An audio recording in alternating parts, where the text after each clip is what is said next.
Kisah ini bermula di istana kerajaan Goryeo. Tokoh utama pria, Shin Jung-woo, yang masih sangat muda telah lulus ujian negara dengan peringkat pertama, menciptakan keajaiban yang belum pernah ada. Bahkan raja sendiri yang menemuinya, bahkan melanggar aturan, dan memberinya jabatan perwira tinggi. Para menteri semua merasa tidak percaya, tidak mengerti mengapa raja begitu menghargai seorang pemuda. Seorang pejabat kemudian menyiratkan bahwa Shin Jung-woo harus tahu diri sedikit. Namun Shin Jung-woo dengan terus terang mengejek balik bahwa dibandingkan dengan fakta para pejabat harus menunggu hingga usia 40 baru lulus sebagai Tamhaoa dan menjalani kehidupan yang tragis, keadaannya tampaknya tidak terlalu buruk. Putri di kejauhan kebetulan melihat adegan ini, dan hati gadis itu bergetar karena penampilan Shin Jung-woo sampai-sampai Dayang memanggil pun dia tidak mendengarnya. Bahkan, dia dengan seenaknya memohon kepada ayahanda raja untuk menikahkannya dengan sang jangwon Shin Jung-woo. Shin Jung-woo juga mendapat kabar dari ayahnya bahwa raja telah berjanji untuk menikahkannya dengan putri agar menjadi PHOMA. Pada saat yang sama, jabatan perwiranya akan dicabut, sebagai gantinya keluarga akan dianugerahi sebuah rumah besar. Tetapi dia bersikeras untuk tidak setuju,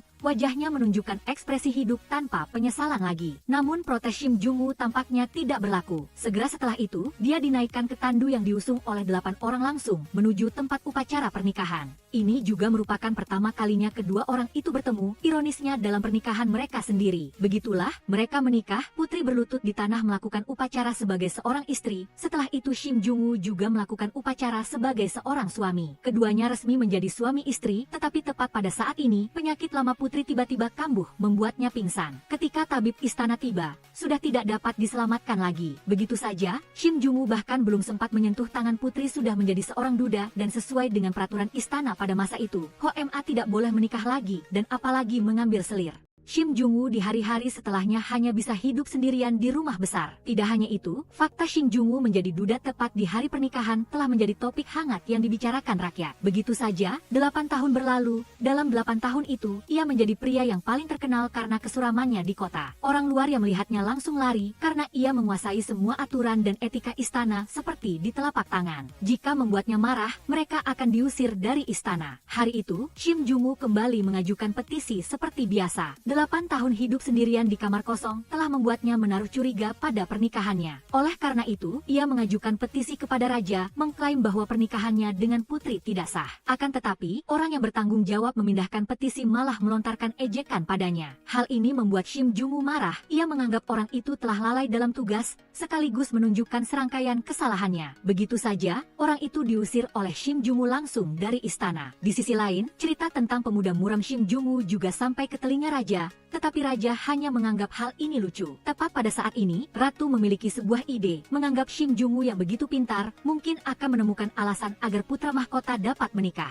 Ternyata, beberapa tahun ini istana terus-menerus mengeluarkan perintah larangan menikah, menyebabkan jumlah Oanam Oanyo, pria dan wanita yang telah mencapai usia menikah tetapi belum dapat menikah, di kota Hanyang semakin meningkat. Para menteri bahkan menyalahkan Oan Kai energi kesedihan, dendam para Oanyo, sebagai penyebab kekeringan. Jia Chusung, wakil Perdana Menteri Kiri kemudian mengajukan petisi kepada raja, mengklaim agar membatalkan perintah larangan menikah. Ia berpendapat bahwa jika terus mengeluarkan perintah larangan menikah untuk memilih putri mahkota bagi putra mahkota yang masih muda, maka para gadis di kota tidak akan dapat menikah, yang mengarah pada ketidakseimbangan yin dan yang, dan karenanya menyebabkan bencana alam. Raja tahu Jia Chusung melakukan itu demi menunda pernikahan putra mahkota, karena pihaknya mendukung Daejeon. Oleh karena itu, raja harus menemukan alasan agar putra mahkota menikah sebelum Juni. Tetapi ketika memikirkan bahwa Shin Jung-woo dan Jia Chusung adalah tokoh inti dari faksi Noron, bahkan cara yang digunakan Jia Chusung untuk mencegah pernikahan putra mahkota adalah ide Shin Jung-woo, raja menjadi ragu. Namun seorang menteri di sampingnya berpendapat bahwa Shin Jung-woo adalah kandidat paling cemerlang, karena begitu ia menemukan cara agar putra mahkota menikah, ia akan dapat menggoyahkan posisi faksi Noron. Siapa sangka, faksi Jia Chusung sudah mulai melaksanakan rencana yang menargetkan putra mahkota. Adegan beralih, seorang wanita sedang membelai mainan di tangannya. Terlihat dia diam-diam menjulurkan kaki, seorang gadis di sebelahnya langsung jatuh ke pelukan seorang pria. Keduanya saling bertatapan, perasaan tersembunyi bersemi. Wanita ini bernama Jung Sun-deok, seorang mak comblang yang tiada duanya di Joseon. Para mak comblang terlahir dengan kemampuan supernatural, secara tidak sengaja dapat menjodohkan orang lain. Tetapi mereka sering disebut oleh orang lain sebagai penyihir kesepian, karena orang yang menikah dengan mereka selalu berumur pendek. Oleh karena itu, banyak mak comblang menjadi janda saat masih sangat muda. Hari itu, Jung Sundeok kembali pergi melihat perjodohan untuk keluarga kaya seperti biasa. Nyonya itu bermaksud menggunakan uang untuk menikahkan putrinya ke keluarga terhormat agar putranya dapat memanfaatkan hubungan itu untuk promosi. Tetapi sehelai jerami di pakaian nona muda itu telah mengkhianatinya. Jung Sundeok segera menyadari bahwa dia diam-diam berkencan di belakang ibunya. Tetapi sebagai mak comblang, bagaimana Jung Sundeok bisa menjodohkan sembarangan? Setelah itu, Jung Sundeok mendatangi rumah mempelai pria dan meminta untuk bertemu tuan muda. Begitu bertemu, ia langsung menyadari bahwa itu adalah Mama Bu sejati. Maka ia pun berkata bahwa pernikahan ini harus dibatalkan. Hal ini membuat nyonya di keluarga wanita itu sangat marah. Jung Sundeok menjelaskan bahwa pernikahan mereka tidak akan memiliki keturunan. Di bawah kepiawaian Jung Sundeok dalam berbicara, nyonya itu pun pasrah. Siapa sangka, Jung Sundeok sebenarnya berbohong. Karena dia tahu bahwa pernikahan yang diatur oleh orang tua pada akhirnya akan menjadi sangat tidak bahagia. Begitu Jung Sundeok selesai bekerja, bersiap untuk pulang, dia bertemu seorang pria aneh di jalan. Tepat ketika keduanya sedang bergumul, di belakang pria itu tiba-tiba muncul seseorang yang sedang memikul barang. Untuk menghindari pria itu tertabrak, Jung Sundeok menarik pria itu dengan kuat. Shin Jung-woo tercengang, ini adalah pertama kalinya dalam 8 tahun terakhir, ia dilindungi oleh orang lain. Jung Sundeok kemudian malu-malu pergi. Tepat ketika Shin Jung-woo berpikir bahwa takdir telah berakhir, ia kembali bertemu Jung Sundeok di sebuah toko buku. Tetapi takdir mengolok-olok, Shin Jung-woo malah sedang melihat sebuah buku dewasa. Ia menjelaskan bahwa bunga ipomoea di buku itu digambar dengan sangat indah. Jung Sundeok berpendapat bahwa orang yang pertama kali melihat jenis buku ini tertarik pada gambar-gambar yang dilebih-lebihkan adalah hal yang wajar, tidak ada yang perlu dipermalukan. Ketika Jung Sundeok bersiap untuk pergi lagi, Shin Jung-woo telah menghentikannya. Jung Sundeok bergumam bahwa pria itu sungguh merepotkan. Ucapan ini terdengar oleh Shin Jung-woo. Ia meminta Jung Sundeok untuk menyebutkan nama dan usianya. Melihat Shin Jung-woo terus mengganggunya tanpa henti, Jung Sundeok pun menyerang balik. Dia bertanya apakah pria itu sudah jatuh cinta padanya, sehingga ia melakukan itu. Shin Jung-woo hendak membantah tetapi malah tersedak. Merasa dirinya telah memenangkan perdebatan, Jung Sundeok juga tidak bermain-main lagi dengannya. Setelah itu, dia memberikan buku itu kepada seorang nyonya. Nyonya ini tadinya sering tidak enak makan dan tidak nyenyak tidur. Tetapi sejak membaca buku yang dibawanya, ketika bersiap untuk pergi, Jung Sundeok melihat seorang pelayan diam-diam memperhatikan nyonya itu. Jung Sundeok berpikir bahwa dibandingkan dengan tuan besar yang selalu berada di luar, mungkin orang ini lebih cocok untuk nyonya. Jika ada kehidupan selanjutnya, dia berharap kedua orang ini dapat bertemu lagi dengan status dan kedudukan yang sama untuk melanjutkan takdir lama mereka. Siapa sangka, di tempat lain, Shin Jung-woo karena keterkejutan di siang hari memutuskan untuk mengajukan petisi menuntut jenis novel yang mencemari martabat pejabat ini. Tetapi baru menulis beberapa kata, gambar Jung Sundeok muncul lagi di benaknya. Dia berpikir itu hanya sakit dada biasa, jadi dia menulis lembar yang lain. Tetapi meskipun ia menulis berkali-kali, ia selalu gagal. Hari berikutnya, ia segera pergi mencari tabib istana untuk diperiksa. Tabib istana memberitahunya bahwa ini bukanlah sakit dada, melainkan penyakit hati. Setelah itu, ia kembali mendatangi toko buku. Begitu bertemu Jung Sundeok, ia langsung menyatakan cintanya pada gadis itu. Jung Sundeok dan orang-orang yang menguping di sampingnya terkejut. Tiba-tiba menyadari dirinya salah bicara, Shin Jung-woo buru-buru meralat dengan mengatakan bahwa ia tidak menyukainya. Selanjutnya ia berkata bahwa karena kemarin Jung Sundeok telah berinisiatif menduga bahwa ia menyukainya, maka hari ini ia secara khusus datang ke sini untuk memberitahunya bahwa ia sama sekali tidak menyukainya. Jung Sundeok setelah mendengarnya langsung menganggap Shin Jung-woo bukanlah orang yang merepotkan, melainkan seorang yang gila. Maka dia segera merendahkan diri, dengan cepat meminta maaf padanya dan berjanji bahwa setelah ini tidak akan pernah muncul di hadapannya lagi. Tepat ketika Shin Jung-woo berpikir semuanya sudah berakhir, ia malah ditangkap oleh Gembu Dosa kepala kantor penangkapan dengan tuduhan pengkhianatan besar. Ternyata raja menganggap ia telah meremehkan keluarga kerajaan, menipu raja sehingga raja memerintahkan penangkapannya. Setelah itu, semua petisi yang ia ajukan selama beberapa tahun terakhir dikeluarkan. Raja berkata bahwa sebagai PO-MA ia masih memikirkan untuk menikah lagi. Namun Shin Jung-woo menjelaskan bahwa petisi yang diajukan adalah untuk membuktikan bahwa pernikahan dengan putri sebelumnya tidak sah dan sama sekali tidak berniat untuk menikah lagi. Hal ini membuat raja, yang belum pernah membaca petisinya, merasa sangat canggung. Setelah itu, raja segera memerintahkan untuk memberinya semangkuk racun. Tepat ketika racun hampir dituangkan ke mulut, raja, yang tidak pernah berniat untuk melenyapkannya, memutuskan memberinya kesempatan untuk menebus dosa. Ternyata, raja hanya ingin Shin Jung-woo memikirkan cara agar putra mahkota dapat menikah sehingga ia menciptakan drama ini. Shin Jung-woo berkata bahwa selama para Oanyo dilenyapkan, putra mahkota dapat menikah. Namun Oanyo di kota begitu banyak, tidak mungkin diselesaikan satu persatu itu, jadi mereka hanya perlu mencari dan menyelesaikan beberapa Oanyo yang representatif saja. Setelah itu, Gembu Dosa yang berdiri di samping merekomendasikan Maeng Sang Choen yang tinggal di Namsan. Ketiga putrinya adalah Oanyo yang khas. Selain itu, ia pernah menjadi pelayan buku raja saat kecil, dapat berperan sebagai teman yang dapat dipercaya. Setelah urusan ini diberikan kepada Shin Jung-woo, jika ia berhasil, Raja akan mempertimbangkan dengan serius isi petisinya. Tetapi jika gagal, ia akan diberi racun untuk segera mati. Namun, Raja tidak akan mengakui pernikahan keduanya tidak sah karena beliau tidak ingin putri muda itu menjadi hantu perawan di mulut orang. Setelah dibebaskan, Shin Jung-woo membawa adik lelakinya ke tempat berkumpulnya para mak comblang,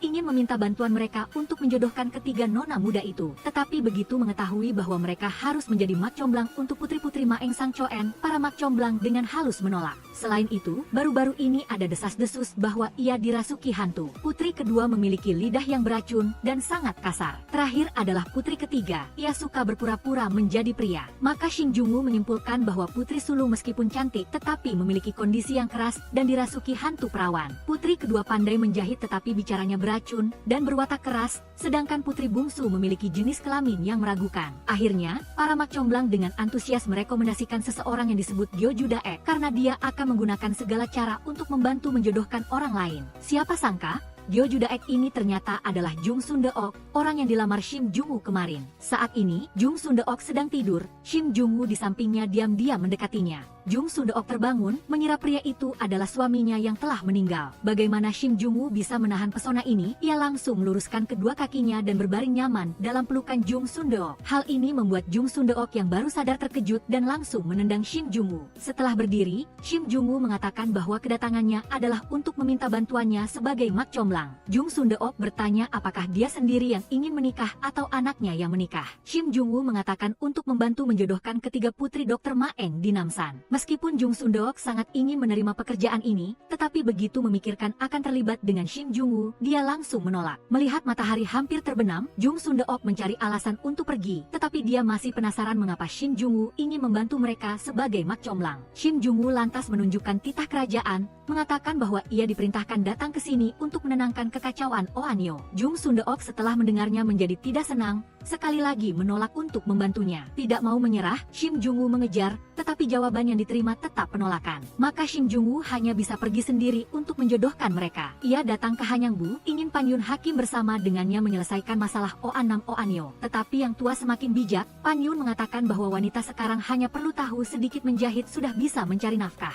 Sama sekali tidak perlu orang lain mengkhawatirkan pernikahan mereka. Jika Shim Jung-woo sudah mengkhawatirkan ketiga nona muda itu, maka carilah sendiri informasi tentang situasi keluarga mereka. Sambil berkata begitu, ia memberinya daftar yang berantakan. Tepat ketika Shim Jung-woo pergi dengan kesal, ia tiba-tiba melihat buku dewasa yang sebelumnya di sebuah ruangan. Karena penasaran, melihat tidak ada orang di sekitarnya, ia diam-diam membuka satu buku. Benar saja, isi dalam buku itu membuatnya tanpa sadar menelan ludah, bahkan mulai berimajinasi. Wanita di depannya melepas jangot mantel panjang, menyilangkan kaki. Tetapi cerita pun berakhir di sini, membuat Shim Jung-woo marah hingga menghentak-hentakkan kaki. Tak lama setelah itu, ia ditemukan oleh seorang pejabat Hanyangbu. Shim Jung-woo segera menyebutkan identitasnya dan mempertanyakan mengapa ada buku murahan seperti ini di sini. Pria itu memperkenalkan dirinya sebagai seorang perwira, bernama Jung Sun-gu, putra sulung Yong Uijong Perdana Menteri Kepala. Dan buku-buku ini adalah bukti dalam kasus Lee Chow-kei yang tergelincir dan jatuh ke air meninggal 6 bulan yang lalu. Shim Jung-woo setelah mendengarnya menjadi sangat bingung karena jika wanita itu meninggal karena tergelincir dan jatuh ke air, mengapa ada tersangka? Maka Shim Jung-woo segera membalik untuk melihat berkas penyelidikan Lee Chow-kei. Ia melihat pada laporan tertulis bahwa di tubuh wanita itu ada banyak luka pisau.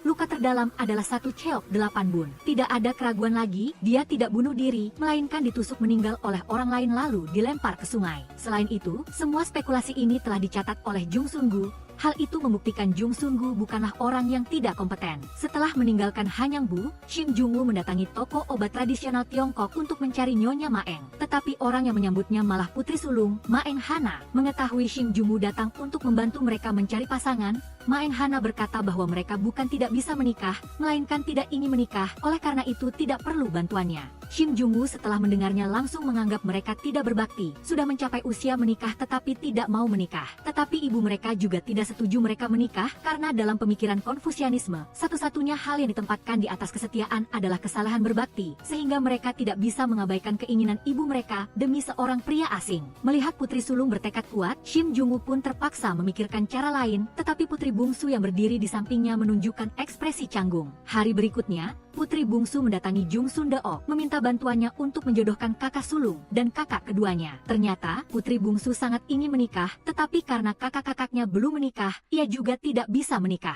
Sebagai teman, Jung Sundeok setuju akan membantu dia dan kakak-kakaknya menemukan jodoh yang baik. Maka Jung Sundeok mendatangi Shim Jung-woo dan menyetujui permintaan sebelumnya. Shim Jung-woo mengatakan kepada Jung Sundeok bahwa pernikahan kali ini harus diselesaikan sebelum Juni. Sebagai mitranya, dia harus melaporkan kembali kepadanya semua proses perjodohan. Setelah itu, ia memberikan kepada Jung Sundeok daftar lengkap pria lajang, memintanya untuk memilih yang cocok dari sana. Jung Sundeok sekilas melihat sampul buku, menemukan bahwa buku ini sudah 2 tahun yang lalu, isi di dalamnya semua belum diperbarui. Jung Sundeok lalu menunjuk sembarangan ke salah satu orang dan mengatakan bahwa bulan lalu ia baru saja membantu menyelenggarakan pesta ulang tahun pertama untuk putra pria ini. Shim Jung-woo setelah mendengarnya dengan malu-malu menarik kembali buku itu, menyuruhnya untuk bebas memilih pria lajang saja. Namun Jung Sundeok juga mengajukan syaratnya, bahwa semua urusan perjodohan harus dilakukan dengan caranya. Setelah itu, keduanya menandatangani kontrak. Jung Sundeok juga menerima uang muka. Sisa uang akan dibayarkan setelah pernikahan selesai. Jika Jung Sundeok tidak dapat membantu ketiga nona muda itu menikah dengan sukses sebelum Juni, ia harus mengembalikan 2 kali lipat uang muka.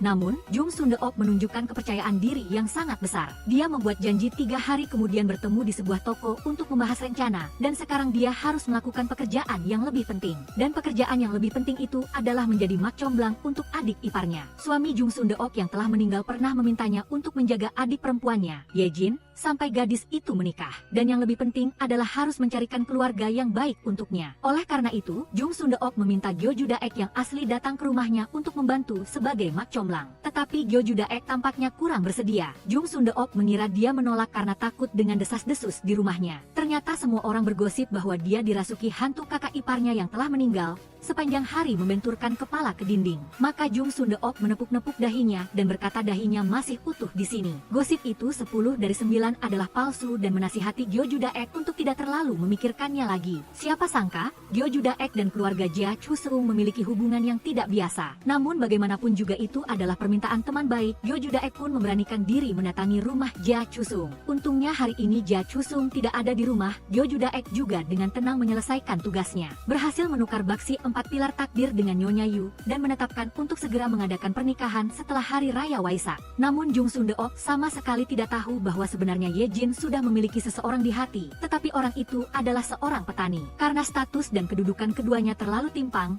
Ye Jin menyembunyikan masalah ini. Di sisi lain, setelah menyelesaikan urusan adik iparnya, Jung Sundeok juga mulai fokus mengurus pernikahan ketiga nona muda keluarga Maeng. Hari berikutnya, Jung Sundeok dan Shim Jung-woo bersama-sama mendatangi rumah ketiga nona muda itu. Dalam perjalanan, Shim Jung-woo yang lemah tanpa sengaja kakinya terkilir. Jung Sundeok yang baik hati membantunya melakukan pertolongan pertama sementara. Setelah beberapa tindakan Jung Sundeok, Shim Jung-woo pun bisa berjalan normal kembali. Demi harga diri, Shim Jung-woo berkata bahwa ia juga tahu cara melakukan pertolongan pertama, hanya saja sesaat tegang jadi lupa. Lalu menganggap seorang pedagang kecil seperti Jung Sundeok mengapa bisa bertindak sembrono begitu, menyuruhnya untuk menjauh darinya. Melihat Shim Jung-woo marah tanpa alasan, Jung Sundeok merasa pria itu sangat mirip dengan pemuda muram itu. Meskipun pemuda muram itu sangat menyebalkan, tetapi statusnya bagaimanapun juga timpang, ia tetap harus memanggilnya Daegam. Begitulah, keduanya mendaki gunung menyeberangi sungai, akhirnya tiba di rumah ketiga nona muda itu. Setelah itu, keduanya datang menghadap ibu dari ketiga gadis itu. Nyonya Maeng juga terang-terangan menolak menikahkan putrinya,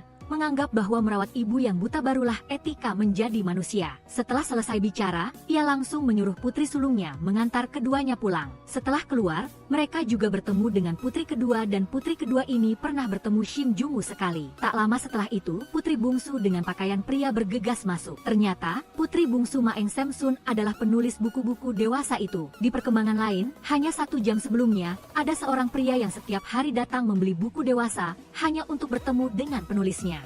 Maeng Samsun bersembunyi di samping mendengarkan pria itu memuji novelnya habis-habisan. Ia memberi isyarat kepada pemilik toko. Pemilik toko segera mengerti, menyuruh pria itu melihat dengan seksama ke depan. Tepat ketika pria itu masih bingung, Maeng Samsun tiba-tiba muncul di belakangnya. Maeng Samsun juga sangat ingin bertemu pria ini karena ia selalu membeli naskah novelnya dengan harga tinggi. Pria itu kemudian meminta Maeng Samsun menandatangani untuknya. Ketika mengkonfirmasi orang di depannya adalah Maeng Samsun, segera pria itu mengeluarkan seutas tali merah dan mengikatnya karena ia menganggap Maeng Samsun terkait dengan kasus pembunuhan. Ketika Maeng Samsun sedang berjuang melepaskan diri, tiba-tiba keduanya terjatuh dan bibir mereka bersentuhan. Begitulah keduanya memulai pengejaran di jalan. Tidak ada tempat lagi untuk bersembunyi, Maeng Samsun terpaksa lari pulang. Saat ini, Jung Sundeok dan Shin Jungwoo sedang berada di rumahnya untuk urusan perjodohan. Melihat Maeng Samsun muncul, mereka baru saja hendak mengucapkan dialog untuk berakting. Maeng Samsun sudah langsung menyerbu masuk ke kamar. Ternyata,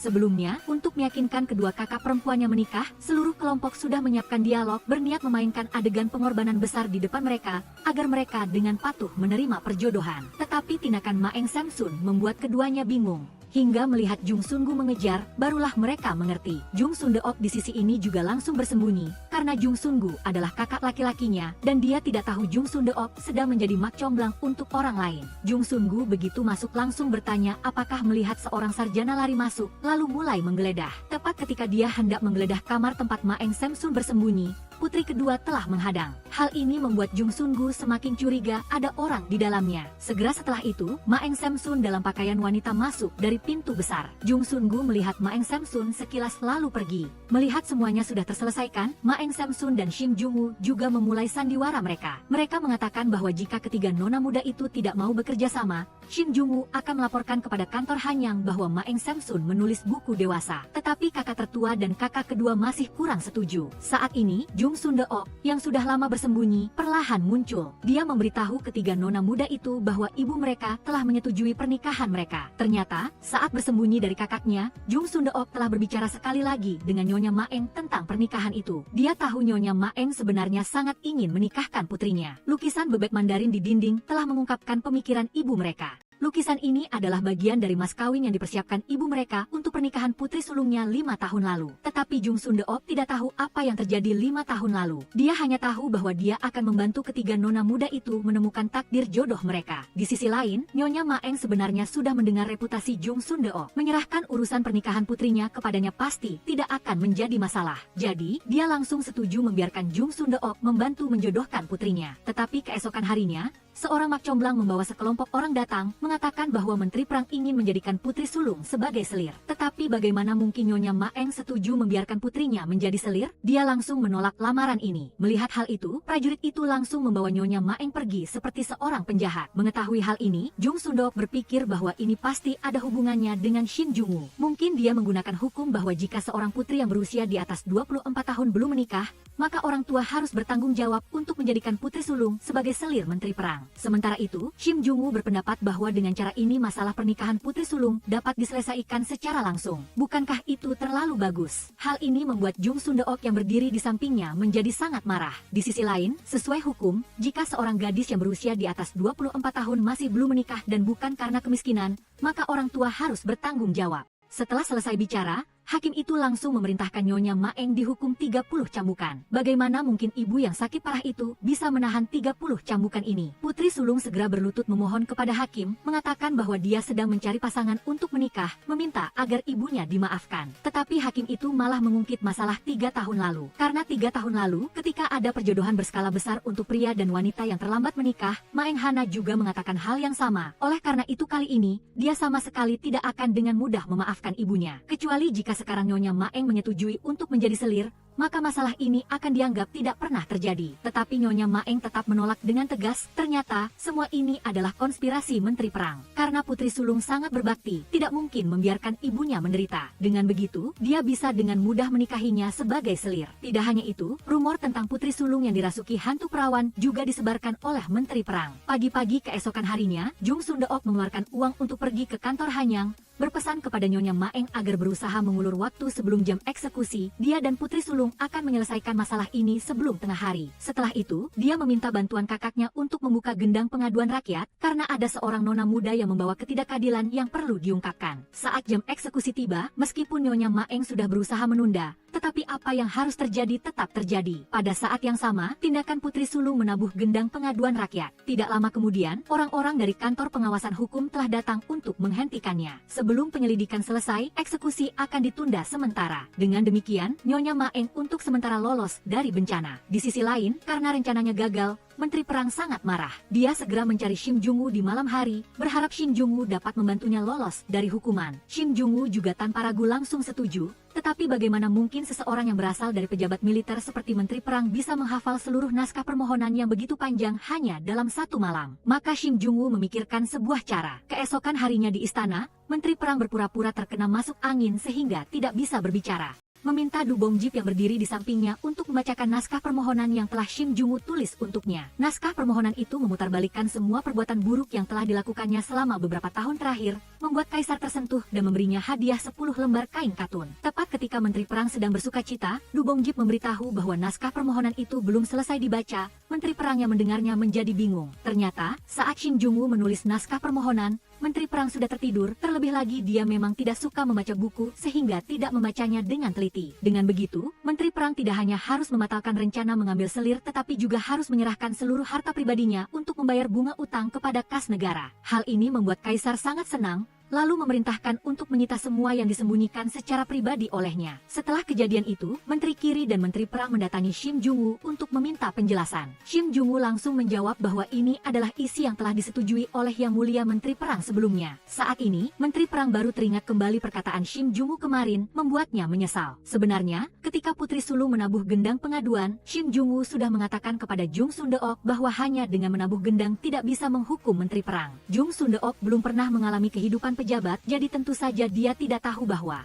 urusan rentenir dan urusan mengambil selir tidak saling berhubungan, apalagi sifat mata keranjang juga tidak melanggar hukum. Sebaliknya, Putri Sulung yang sedang bersalah tetapi menabuh gendang pengaduan akan didakwa dengan tuduhan menghalangi tugas negara. Oleh karena itu, Shim Jung-woo memutuskan untuk turun tangan menyelesaikan masalah ini. Mengetahui kebenarannya, Nyonya Maeng dan ketiga nona muda itu sangat berterima kasih kepada keduanya. Sekarang, Jung Sundeok akhirnya bisa dengan tenang melakukan pekerjaan perjodohannya. Keesokan harinya, Jung Sundeok dan Shim Jung-woo memulai kampanye besar menjodohkan. Kali ini, Jung Sundeok akan menggunakan metode cinta pandangan pertama untuk membantu ketiga nona muda itu menemukan pangeran impian mereka. Sekarang tinggal membantu ketiga gadis itu menjalani pelatihan khusus agar mereka dapat menampilkan kecantikan mereka secara alami dan nyaman. Kemudian, keduanya mendatangi rumah ketiga nona muda. Pertama, Jung Sundeok mencontohkannya sekali. Tanpa disangka, tindakan ini membuat nyeri dada Shim Jung-woo kambuh. Selanjutnya adalah nona ketiga, senyumnya agak berlebihan. Lalu nona kedua, matanya melotot seperti ingin mengusir orang. Terakhir adalah nona sulung,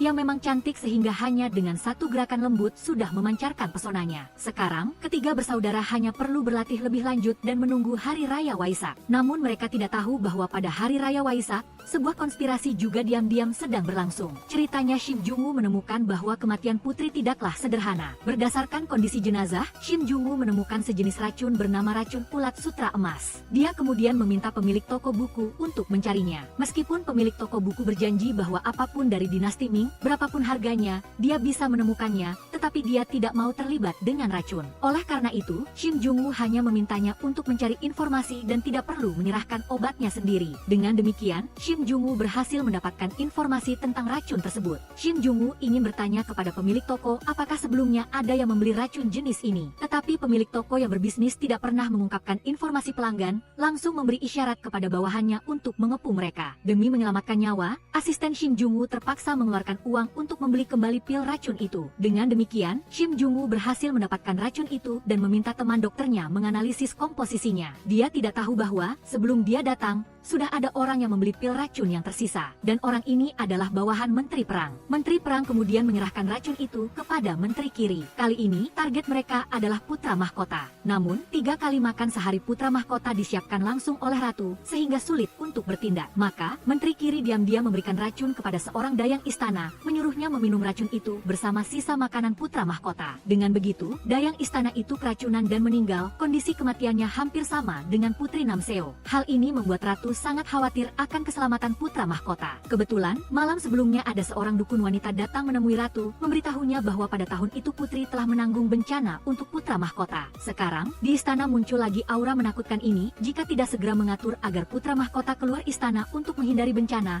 maka nyawanya akan dalam bahaya. Maka pada hari raya Waisak, ratu secara diam-diam membawa putra mahkota keluar dari istana, agar beliau tinggal sementara di suatu tempat. Siapa sangka, dukun wanita ini juga adalah orang yang diutus oleh Menteri Kiri. Rencana mereka adalah memancing putra mahkota keluar dari istana lalu membunuhnya. Tetapi ratu yang memang berhati-hati, tidak memberitahu siapapun tempat tinggal putra mahkota. Nyonya Yu dari Menteri Kiri menebak bahwa putra mahkota mungkin berada di rumah Yang Mulia Putri atau di rumah Nyonya Bugiom. Menemukan tempat-tempat ini tidaklah sulit. Jika semuanya berjalan lancar, yang akan dihukum bukanlah mereka, tetapi ratu, yang secara sepihak membawa putra mahkota keluar dari istana. Demikianlah, sebuah rencana kejam akan dilaksanakan pada malam hari raya Waisak. Dalam perkembangan lain, Jung Sundeok sedang berjalan di jalan pada malam hari. Sebuah ranting pohon tanpa sengaja tersangkut, menarik jubah penutup wajahnya ke bawah. Seorang pria yang lewat memungut jubah itu, melingkarkannya kembali ke kepalanya, tanpa disangka ternyata dia adalah orang yang dikenalnya. Shin Jung-woo tidak mengerti mengapa seorang pedagang kecil seperti Jung Sundeok berani berpura-pura menjadi nyonya bangsawan. Tetapi karena tugas utama malam ini adalah membantu ketiga nona muda itu lepas dari status lajang,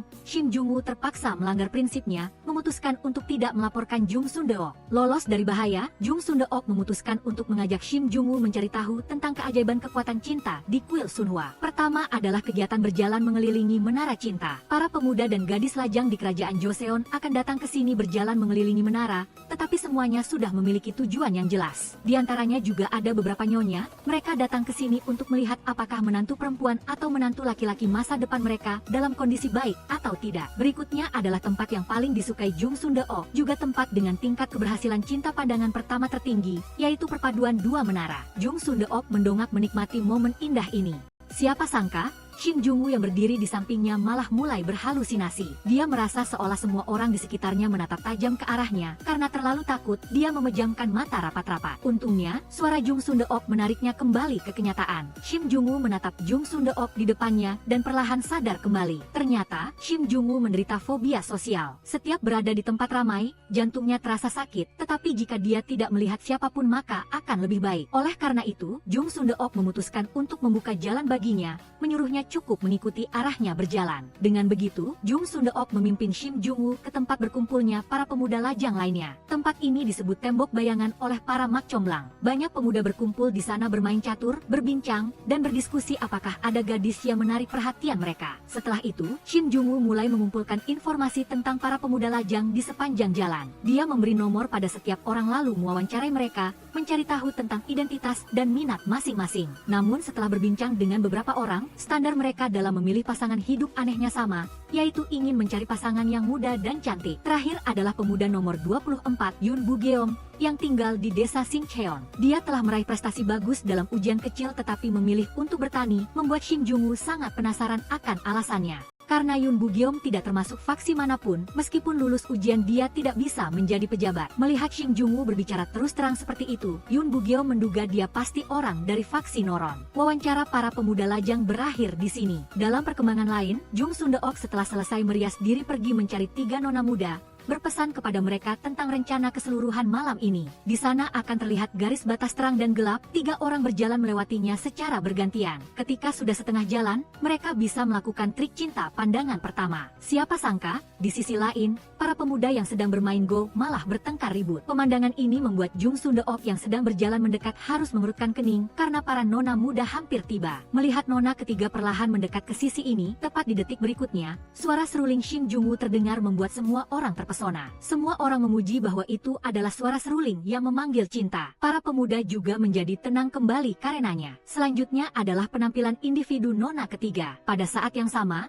nona sulung sedang berjalan sendirian di jalan kecil yang gelap. Jung Sundeok menyerang tiba-tiba dari belakang, membuat Nona Sulung hampir terjatuh. Jung Sundeok menjelaskan bahwa seorang wanita cantik seperti Nona Sulung, pria manapun akan secara aktif mengejarnya. Oleh karena itu, dia harus membiarkan Nona Sulung yang memilih agar perjodohan bisa berjalan lancar. Nona Sulung kemudian meletakkan lentera kelinci dan dengan santai mengambil sebuah bidak catur hitam dan meletakkannya di papan catur. Nona Sulung memang pantas menjadi Nona Sulung, para pemuda semuanya terpesona oleh daya tariknya. Berikutnya adalah Nona kedua, Jung Sundeok mengambil sebuah genderang dari samping dan memukulnya. Beberapa orang ketika melihat orang yang mereka suka, jantung mereka akan berdebar kencang, dan ketika mendengar suara genderang juga akan merasakan sensasi yang serupa. Jung Sundeok ingin menggunakan suara genderang untuk membuat para pemuda salah mengira bahwa jantung mereka berdebar kencang adalah karena melihat Nona kedua. Mengatakan itu penipuan tidak sepenuhnya benar, tetapi ini adalah trik unik untuk meningkatkan indeks getaran. Kali ini, harus membiarkan para pemuda secara aktif menyerang, menaklukkan Nona kedua yang memang tidak ingin menikah. Benar saja, para pemuda serempak melihat ke arah Nona kedua, tetapi hanya Yun Bugeom yang berdiri dan mengejar. Semua orang sangat gembira, mengira Nona kedua telah menemukan jodohnya. Siapa sangka, orang yang dicari Yun Bugeom bukanlah Nona kedua, melainkan Ye Jin. Ternyata, Yun Bugeom adalah orang yang selama ini Ye Jin cintai dalam diam.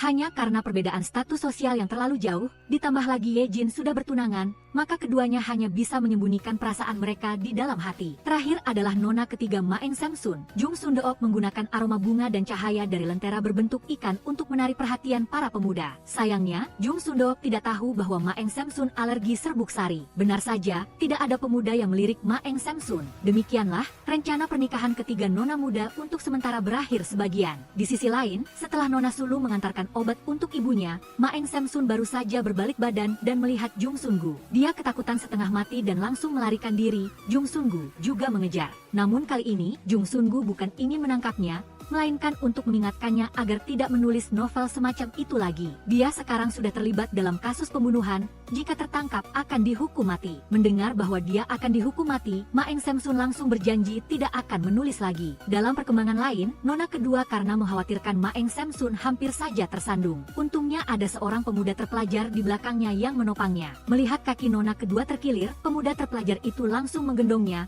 membawanya ke seorang biksu untuk diobati. Melalui percakapan singkat, cinta tiba-tiba bersemi di antara keduanya. Di sisi ini, setelah seharian sibuk, Shim Jung-woo dan Jung Sundeok bersama-sama melepaskan lentera langit di ujung jembatan. Namun Jung Sundeok tanpa sengaja menjatuhkan lentera itu ke sungai. Melihat hal itu, Shim Jung-woo langsung memberikan lenteranya kepada Jung Sundeok untuk dilepaskan. Jung Sundeok juga memanfaatkan kesempatan ini untuk diam-diam mengucapkan sebuah permohonan. Dalam suasana yang ambigu, keduanya saling menatap mata. Detik berikutnya, Jung Sundeok perlahan mendekati Shim Jung-woo. Shim Jung-woo mengira dia akan menciumnya. Shim Jung-woo memejamkan mata dengan ekspresi penuh harap. Tetapi Jung Sundeok hanya mendekatkan mulutnya ke telinga dan berbisik menanyakan mengapa waktu berlalu begitu cepat. Lalu dia melanjutkan, mengatakan sampai jumpa 3 hari lagi. Ternyata, sudah hampir tiba hari di mana keluarga mereka akan beribadah Buddha bersama. Tepat ketika ibu mertua memarahi Jung Sundeok karena tidak sopan dan hendak mencarinya, pada detik berikutnya, Jung Sundeok sudah berdiri dari belakang. Ibu mertua bertanya mengapa dia berdiri beribadah di belakang. Jung Sundeok menjelaskan bahwa dia tidak melihat ibu mertua tadi. Ibu mertua lalu mengingatkan bahwa sekarang dia juga orang dari keluarga Jo. Ye Jin yang berdiri di samping langsung menyela, mengatakan bahwa dia dan Jung Sundeok sudah berlutut di sini sejak lama. Mendengar itu, kedua ibu mertua sangat puas. Ketika mereka selesai beribadah dan bersiap untuk pulang, mereka bertemu Jung Sungu di jalan. Ibu mertua lalu mengambil kesempatan itu untuk bertanya apakah memang dia yang membuka gendang pengaduan rakyat saat itu. Jung Sundeok ingat bahwa dia telah meminta kakaknya melakukan hal itu, baru saja hendak mengakui, dia sudah dihentikan oleh kakaknya. Dia mengatakan bahwa yang mulia Shim Jung-woo dari Gyeongun-jae yang menyuruhnya. Mendengar bahwa itu adalah orang dari faksi mereka, Nyonya Yu tidak menyelidiki lebih lanjut, hanya menyuruh kedua kakak beradik itu yang sudah lama tidak bertemu untuk berbincang-bincang. Keduanya pergi ke sudut, Jung Sundeok dengan marah menanyai kakaknya mengapa dia mengatakan kebohongan yang mudah terdeteksi seperti itu. Jika Nyonya Yu pergi bertanya kepada Shim Jung-woo maka bagaimana? Tetapi dia menegaskan bahwa memang yang mulia Shim Jung-woo dari Gyeongun-jae yang menyuruhnya dan bahkan menyimpulkan bahwa meskipun yang mulia Shim Jung-woo memang seperti yang dirumorkan, dia eksentrik sekaligus sulit dihadapi, tetapi dia juga bukan orang jahat. Tepat ketika keduanya bersiap untuk pergi, Jung Sundeok melihat lentera langit di udara tiba-tiba menjadi 2. Dia tidak tahu bahwa itu karena Shim Jung-woo telah menemukan lentera yang dia jatuhkan di sungai, menerbangkannya ke langit, dan juga diam-diam mengucapkan sebuah permohonan. Tetapi keesokan harinya, Shin Jung-woo telah diundang oleh Nyonya Yu untuk menjadi guru privat bagi keponakannya. Dengan cara ini, dia tidak hanya bisa mencari tahu apa yang dipikirkan Shin Jung-woo, apakah dia akan bekerja sama dengan mereka atau tidak, tetapi juga dapat meningkatkan kemampuan belajar Do Gyeon-suk agar anak itu dapat membantu Perdana Menteri di kemudian hari dengan lebih baik. Namun, Shin Jung-woo menolak dengan tegas. Dia mengatakan bahwa apapun yang dia lakukan hanyalah kesenangan sesaat, apalagi dia sendiri tidak memiliki kemampuan mengajar, tidak ingin menghambat anak orang lain. Tetapi Nyonya Yu selangkah lebih cerdas, hanya dengan satu kalimat sudah membuat Shin Jung-woo berubah pikiran. Dia mengatakan bahwa jika Do Gyeon-suk berhasil, di masa depan baru bisa memimpin faksi Noron yang didirikan oleh ayah Si Mu-jeng dengan baik, bukan? Pada saat yang sama, Jung Sundeok memimpin Do Gyeon-suk untuk menemui guru masa depan. Tetapi sepatu di depan pintu membuat Jung Sundeok tiba-tiba teringat Shin Jung-woo karena sangat mirip dengan sepatu yang dia kenakan. Siapa sangka, detik berikutnya, dia tahu dirinya salah. Saat melihat Shin Jung-woo, Jung Sundeok buru-buru bersembunyi, menyuruh Do Gyeon-suk masuk lebih dulu mencari neneknya. Jika ditanya, katakan saja dia terlalu lelah bekerja sehingga mimisan. Jung Sundeok kemudian kembali ke ruangan sebelah, bersandar di tiang dengan tatapan kosong. Dia sangat menyesal karena sebelumnya telah melakukan terlalu banyak tindakan tidak sopan terhadap Shin Jung-woo. Detik berikutnya, ibu mertua, yang juga adalah Nyonya Yu, datang mencari Jung Sundeok. Ternyata dia tidak sengaja tahu dari Do Gyeon-suk bahwa Jung Sundeok menyuruh anak itu untuk tidak membaca buku lagi setelah jam sulguk jam September 11 malam. Ternyata, sebelumnya Do Gyeon-suk sering mimisan karena terlalu giat belajar, sehingga Jung Sundeok berpesan kepada anak itu agar tidak belajar setelah jam sulguk. Hal ini juga menjadi rahasia mereka berdua. Tetapi Nyonya Yu sama sekali tidak memarahi Jung Sundeok. Sebaliknya malah memuji dia telah melakukan hal yang sangat baik karena jika kehilangan kesehatan, sepintar apapun belajar tidak akan ada gunanya. Nyonya Yu hanya berharap Jung Sundeok seharusnya memberitahunya terlebih dahulu. Jika orang luar mendengarnya, mereka akan menyebarkan gosip kemana-mana, mengatakan bahwa Jung Sundeok mengabaikan urusan belajar anak. Mengenai Shin Jung-woo, dia juga setuju akan datang ke rumah Menteri Kiri setiap 5 hari sekali untuk mengajar Do Gyeon-suk. Keesokan harinya, Jung Sundeok datang ke ruang rahasia belajar, melihat Shin Jung-woo sudah datang lebih dulu. Jung Sundeok langsung mengubah sikapnya yang biasa, menundukkan kepala memberi hormat kepadanya. Hal ini membuat Shin Jung-woo sangat tidak terbiasa dan curiga bahwa asistennya yang telah mengungkapkan identitasnya kepada Jung Sundeok. Shin Jung-woo menyuruh Jung Sundeok untuk bersikap alami seperti sebelumnya saja, karena dia sudah terbiasa dengan kekasarannya. Pertemuan kembali kedua orang ini adalah untuk membahas hasil dari kampanye kuil Sunhwa. Pertama adalah Nona Sulung, yang paling menarik perhatian para pemuda lajang. Para kandidat yang terpilih adalah pemuda nomor 15 dan nomor 12. Shin Jung-woo memilih nomor 15 karena dia mengelola sebuah sekolah swasta besar. Sangat cocok dengan tipe pria yang disukai Nona Sulung, punya uang dan mandiri. Sementara itu, pemuda nomor 12 mengenakan pakaian bekas, terlihat tidak seperti tipe orang yang disukai Nona Sulung. Jung Sundeok menyuruhnya untuk tidak melihat penampilan luar, meskipun nomor 12 mengenakan pakaian bekas, tetapi dia memiliki sepasang tangan yang kuat. Selain itu, dia juga memakai kalung ember, jelas terlihat seperti orang kaya yang berpura-pura miskin. Nona Sulung pasti sudah menyadari hal ini,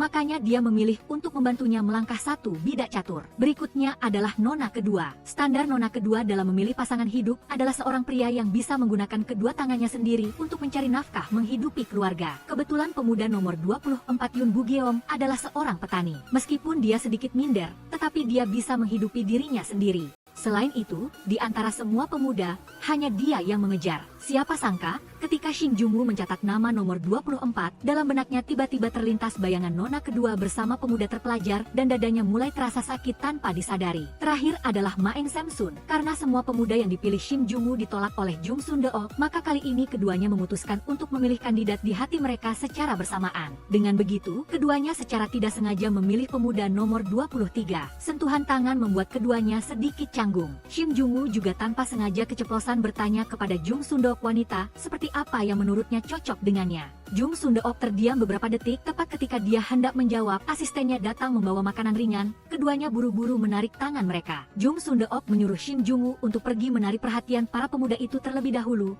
sementara dia pergi mengurus urusan lain. Sementara itu, Shin Jung-woo malah mulai kesal, menyalahkan asistennya mengapa datang mengganggu tepat pada saat itu. Dalam perkembangan lain, pada malam hari, ibu mertua Jung Sundeok tiba-tiba datang ke dapur untuk memeriksa seberapa jauh persiapan makan malam, tetapi tidak melihat bayangan Jung Sundeok sama sekali. Untungnya, pada detik berikutnya, Jung Sundeok muncul membawa sebotol arak jahe. Menjelaskan bahwa botol arak itu disimpan paling bawah di gudang, dia harus berusaha keras baru bisa mengeluarkannya. Tetapi Nyonya Yu masih merasa curiga, dia diam-diam pergi ke belakang kamar Jung Sundeok, melihat pakaian dan buku berserakan di lantai. Dia memerintahkan pelayan di sampingnya untuk tidak menceritakan hal ini kepada siapapun di luar, sekaligus menyuruhnya diam-diam mencari tahu apa yang sebenarnya dilakukan Jung Sundeok di luar. Kebetulan, keesokan harinya adalah hari seluruh keluarga pergi berziarah ke makam. Di saat semua orang sibuk, Jung Sundeok tidak terlihat. Ternyata, dia sedang duduk sendirian di samping makam suaminya. Nyonya Yu menemukan Jung Sundeok dan duduk di sampingnya. Ibu tahu bahwa setelah suaminya tiada, Jung Sundeok hidup dengan sangat susah payah. Nyonya Yu juga sangat sedih, putranya sudah lemah sejak kecil, baru setelah bertemu Jung Sundeok ia berangsur-angsur menjadi lebih ceria, tetapi waktu mereka bersama sungguh terlalu singkat. Jung Sundeok menghibur Nyonya Yu bahwa meskipun waktu mereka bersama singkat, namun suaminya telah memberinya cinta yang cukup penuh sehingga ia bisa hidup bahagia hingga akhir hayatnya. Tapi kerinduan tidak bisa dihindari. Nyonya Yu sangat berterima kasih karena Jung Sundeok telah mencintai putranya dan berterima kasih karena ia telah membesarkan Jo Gyun-sok. Ia juga mengatakan bahwa asalkan Jo Gyun-sok tumbuh dewasa dan menikah, Jung Sundeok akan menjadi nyonya rumah keluarga ini. Setelah selesai tombak ziarah kubur, Jung Sundeok kembali ke rumah dan menerima surat yang dikirim oleh Shin Jung-woo. Isi surat itu membuatnya sangat terkejut, buru-buru ia meninggalkan pekerjaan yang sedang dilakukan untuk lari mencari Shin Jung-woo. Pemandangan ini kebetulan terlihat oleh pelayan yang sedang bersembunyi di samping. Meskipun pelayan itu diam-diam membuntuti, Jung Sundeok memanfaatkan keramaian dan dengan cerdik mengganti pakaian untuk melepaskan diri darinya. Jung Sundeok tiba di ruang rahasia, melihat Shin Jung-woo sedang duduk dengan wajah yang muram, ia pun ingin tahu apa yang telah terjadi. Ternyata belum lama sebelumnya, Shin Jung-woo telah mengikuti saran Jung Sundeok, mengundang para kakak laki-laki kandidat ke sebuah pesta dan menanyakan satu persatu apakah pada hari itu mereka menaruh perhatian pada nona muda tertentu. Kakak laki-laki nomor 15 dan nomor 12 sama-sama sangat terkesan pada kakak sulung dan sangat ingin tahu ia adalah nona muda terhormat dari keluarga mana. Namun lebih baik tidak bertanya, begitu bertanya malah membuat orang terkejut. Kakak laki-laki nomor 15 mengandalkan hartanya, menganggap uang bisa membeli segalanya, termasuk memenangkan hati wanita. Sementara itu, kakak laki-laki nomor 12 ingin mencari seorang wanita yang bisa menerima dirinya apa adanya, tetapi sangat memperhatikan latar belakang keluarga pasangannya. Berikutnya adalah Yoon Bu-geom. Melihatnya duduk sendirian di sudut, Shin Jung-woo sangat terkejut karena dia malah datang ke pesta minum. Lalu, ia mengeluarkan potret kakak kedua dan menanyakan pendapat Yoon Bu-geom. Yoon Bu-geom menjawab bahwa siapapun boleh, asalkan bisa menerima dirinya apa adanya. Shin Jung-woo lantas berpesan, menekankan bahwa ia harus bertanggung jawab atas perkataannya barusan. Terakhir adalah kakak laki-laki nomor 23 yang sedang memancing di tepi sungai. Kakak laki-laki nomor 23 melihat potret itu dan memuji gadis itu sangat cantik. Shin Jung-woo bahkan mengira dirinya salah mengambil potret kakak sulung, lalu dengan penasaran melihatnya lagi. Setelah memastikan tidak salah, ia spontan memuji Jung Sundeok memang pantas disebut ahli jodoh ganda. Siapa sangka ketika mereka berkumpul minum bersama lagi,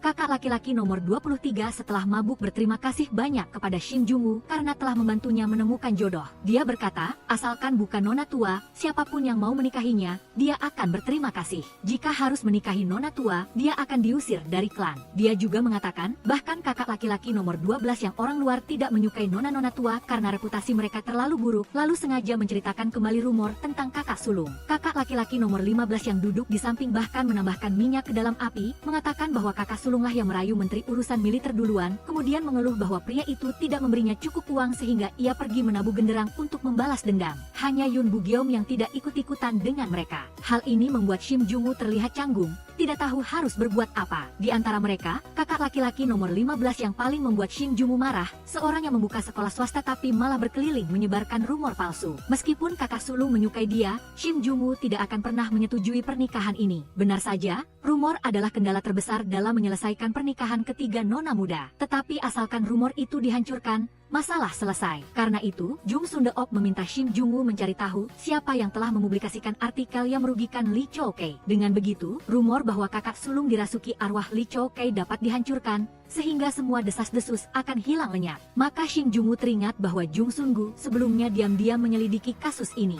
Jung Sun-gu jelas tahu siapa pelakunya tetapi sengaja menyembunyikannya. Setelah itu, dia membawa Jung Sun-gu ke ruang rahasia. Melihat kakaknya, Jung Sundeok segera menutupi wajahnya, mengakui dirinya sebagai mak comblang. Meskipun tidak mengenali adiknya yang telah merias diri, Jung Sun-gu tetap sedikit kesal karena dipanggil mendadak. Setelah membawa Jung Sun-gu ke ruang rahasia, dada Shin Jung-woo mulai terasa sakit, membuatnya tidak bisa marah kepada siapapun. Kemudian, semua orang duduk bersama untuk membahas rencana aksi. Kali ini, mereka harus menghancurkan rumor tentang kakak sulung.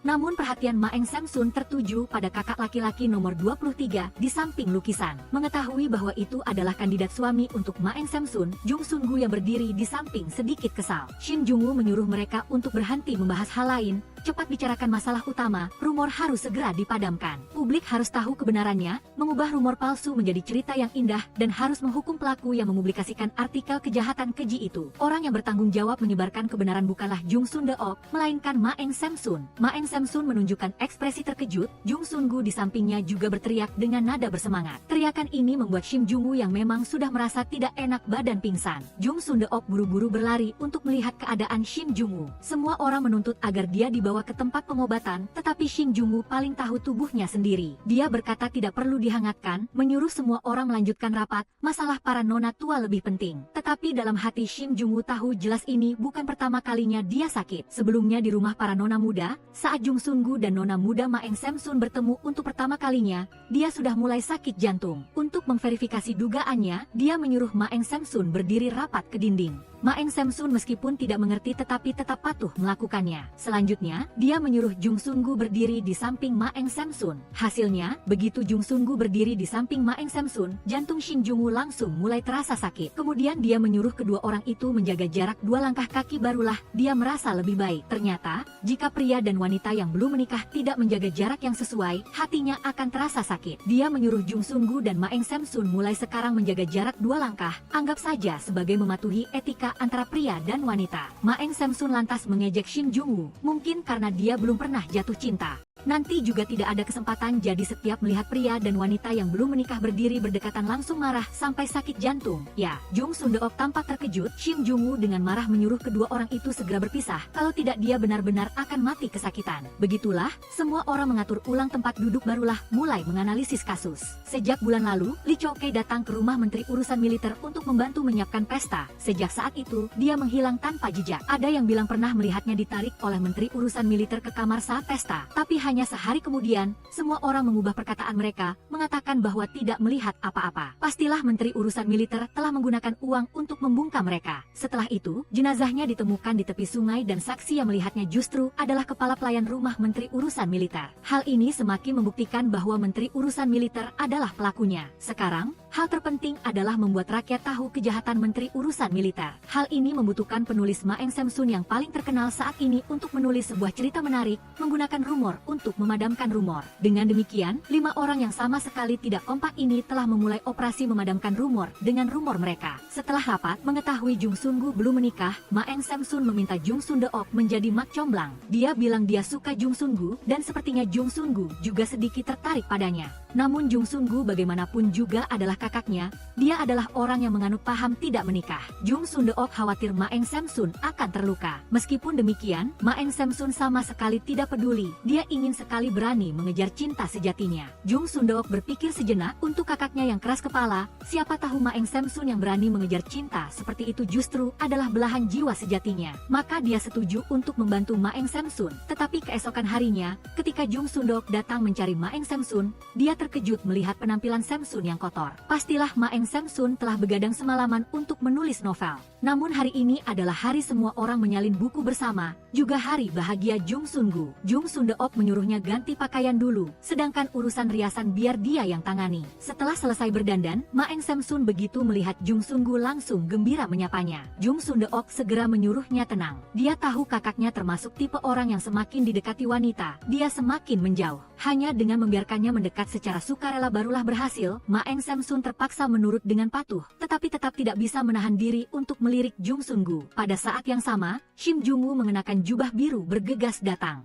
Agar semua orang percaya bahwa penulis Ma Eng Samsun adalah seorang terpelajar yang mengenakan jubah biru, ia membiarkan dirinya dan kepala pelayan bergantian berpura-pura menjadi Ma Eng Samsun. Dengan begitu, perhatian semua orang tidak akan terfokus pada perawakan, melainkan pada jubah biru, sehingga mudah terhindar dari pengejaran para petugas. Setelah itu, Shin Jung-woo melemparkan selembar kertas kepada Jung Sun-deok. Ia berharap Jung Sun-deok dapat mengabaikan perbedaan status, tidak perlu menjaga jarak 3 langkah dengannya. Tetapi Jung Sun-deok hanya menyelipkan kertas itu ke dalam lengan bajunya. untuknya. Hal ini membuat Shim Jung-woo sangat tidak sabar. Ia pun buru-buru menulis selembar kertas lain. Dia ingin Jung Sundeok membalas, kalau tidak penyakit sakit jantungnya bisa kambuh lagi. Melihat hal itu, Jung Sundeok terpaksa menulis balasan di selembar kertas untuknya. Namun tepat ketika Shim Jung-woo dengan gembira membaca balasan Jung Sundeok, dia menemukan bahwa Jung Sundeok hanya menulis satu kalimat balasan di balik selembar kertas novel yang dibuang, membuatnya kecewa. Meskipun demikian, dia tetap melipat kertas itu dengan hati-hati dan menyimpannya dengan baik. Pada saat yang sama, seorang anak laki-laki sedang nekat melarikan diri dari kejaran musuh. Anak laki-laki itu berlari ke sebuah tebing batu dan bersembunyi di bawahnya. Tepat ketika rombongan petugas hampir menemukannya, sebuah suara dari samping segera mengalihkan perhatian mereka. Ternyata, kakak sulunglah yang menggunakan ketapel untuk menyelamatkan anak laki-laki itu. Begitulah, anak laki-laki itu berhasil lolos dari bahaya. Tapi karena tidak memperhatikan ke depan, dia hampir saja terguling ke bawah. Untungnya diselamatkan oleh kakak sulung. Anak laki-laki itu dengan sopan membantu kakak sulung berdiri. Detik berikutnya, kakak kedua yang baru selesai mencuci pakaian berlari datang,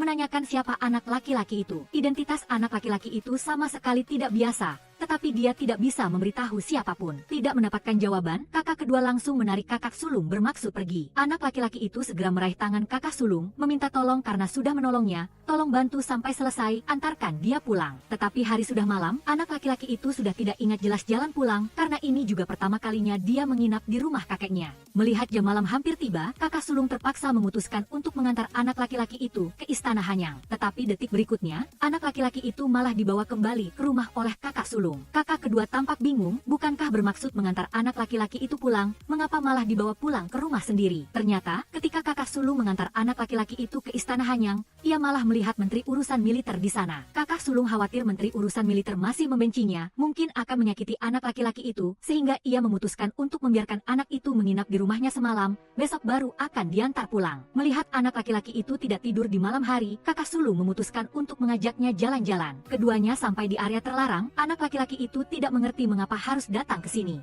Kakak sulung menjelaskan bahwa justru karena tempat ini sepi dari orang barulah semakin cocok untuk berjalan-jalan di malam hari. Ini adalah tempat kakak sulung sering berjalan-jalan, pemandangan malamnya juga sangat indah. Anak laki-laki itu melihat ke arah istana di kejauhan, merasa istana itu terlihat sangat damai. Siapa sangka, saat ini di dalam istana, ratu dan raja sudah sangat khawatir sampai tidak bisa tenang. Ternyata, anak laki-laki itu adalah putra mahkota saat ini, tetapi dia malah menghilang tanpa jejak di luar. Raja segera mengirim orang untuk mencari. Berita ini juga mengguncang pihak kanselir kiri. Merekalah yang telah mengirim orang untuk memburu putra mahkota. Sekarang seluruh ibu kota sedang mencari. Jika mereka diam-diam mengirim orang untuk mempublikasikan informasi putra mahkota, maka yang akan menanggung hukuman adalah ratu yang telah secara diam-diam membawa putra mahkota keluar dari istana. Oleh karena itu, tepat di jalan kakak sulung mengantar putra mahkota pulang, seorang pemanah telah bersembunyi dalam kegelapan, bersiap untuk menembakkan panah untuk membunuh putra mahkota. Tepat pada saat itu, seorang pengawal yang bergegas datang telah menemukan dan menyelamatkan anak laki-laki itu. Tetapi anak laki-laki ini bukanlah putra mahkota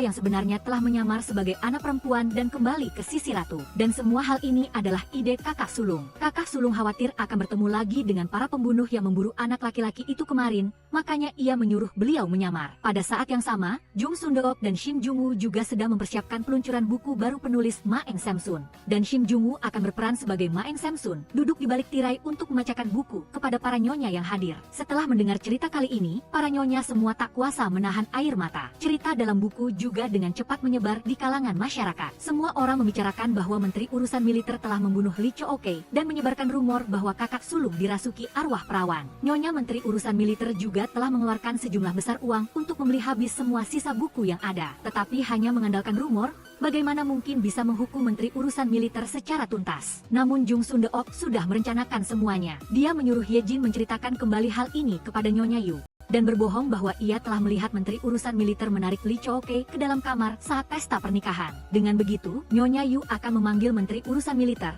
memaksanya untuk segera mundur dari jabatan menteri urusan militer. Marah karena malu, menteri urusan militer akan mencari toko buku untuk menanyakan keberadaan Ma Eng Samsun. Pemilik toko buku hanya perlu mengatakan kepada menteri urusan militer bahwa Jung Sun-gulah yang ingin menangkap Ma Eng Samsun, sehingga ia setuju untuk menerbitkan buku. Ma Eng Samsun setelah mendengar itu khawatir bahwa Jung Sun-gu akan berada dalam bahaya. Jung Sundeok berkata tidak apa-apa, asalkan memberitahu Jung Sun-gu sebelum menteri urusan militer menemukannya. Maka Jung Sun-gu telah memberitahu menteri urusan militer bahwa besok besok dia akan bertemu dan menangkap Ma Eng Samsun di sebuah rumah duka dekat tebing awan kabut. Tetapi ketika kembali, Jung Sun-gu malah tidak setuju membiarkan Ma Eng Samsun melakukan hal berbahaya seperti itu. Jung Sun-deok menjelaskan bahwa orang yang berperan sebagai Ma Eng Samsun hari itu bukanlah Ma Eng Samsun, melainkan dirinya sendiri. Dia akan nekat lari ke tebing awan kabut lalu melompat ke bawah. Mendengar itu, Shim Jung-woo mulai khawatir pada Jung Sun-deok. Tetapi di antara semua yang hadir, hanya Jung Sun-deok dan Jung Sun-gu yang tahu berenang. Dia tidak bisa untuk tidak menerima peran Ma Eng Samsun ini. Apalagi, kepala pelayan juga sudah mendapatkan jenazah tak dikenal dari seorang biksu yang biasa mengurus pemakaman sebelumnya. Semua orang hanya perlu menjalankan tugasnya dengan baik di posisi masing-masing, tetapi rencana tidak sejalan dengan perubahan. Tepat ketika Jung Sun-deok datang untuk bergabung dengan rencana, ia diberitahu bahwa semuanya sudah dimulai 2 jam lebih awal. Agar Jung Sun-deok tidak terluka, Shim Jung-woo telah menggantikannya berpura-pura menjadi Ma Eng Samsun. Tepat ketika semuanya berjalan sesuai rencana, sebatang panah tiba-tiba menembus Shim Jung-woo. Ternyata Menteri Urusan Militer sendiri yang datang untuk menangkap Ma Eng Samsun.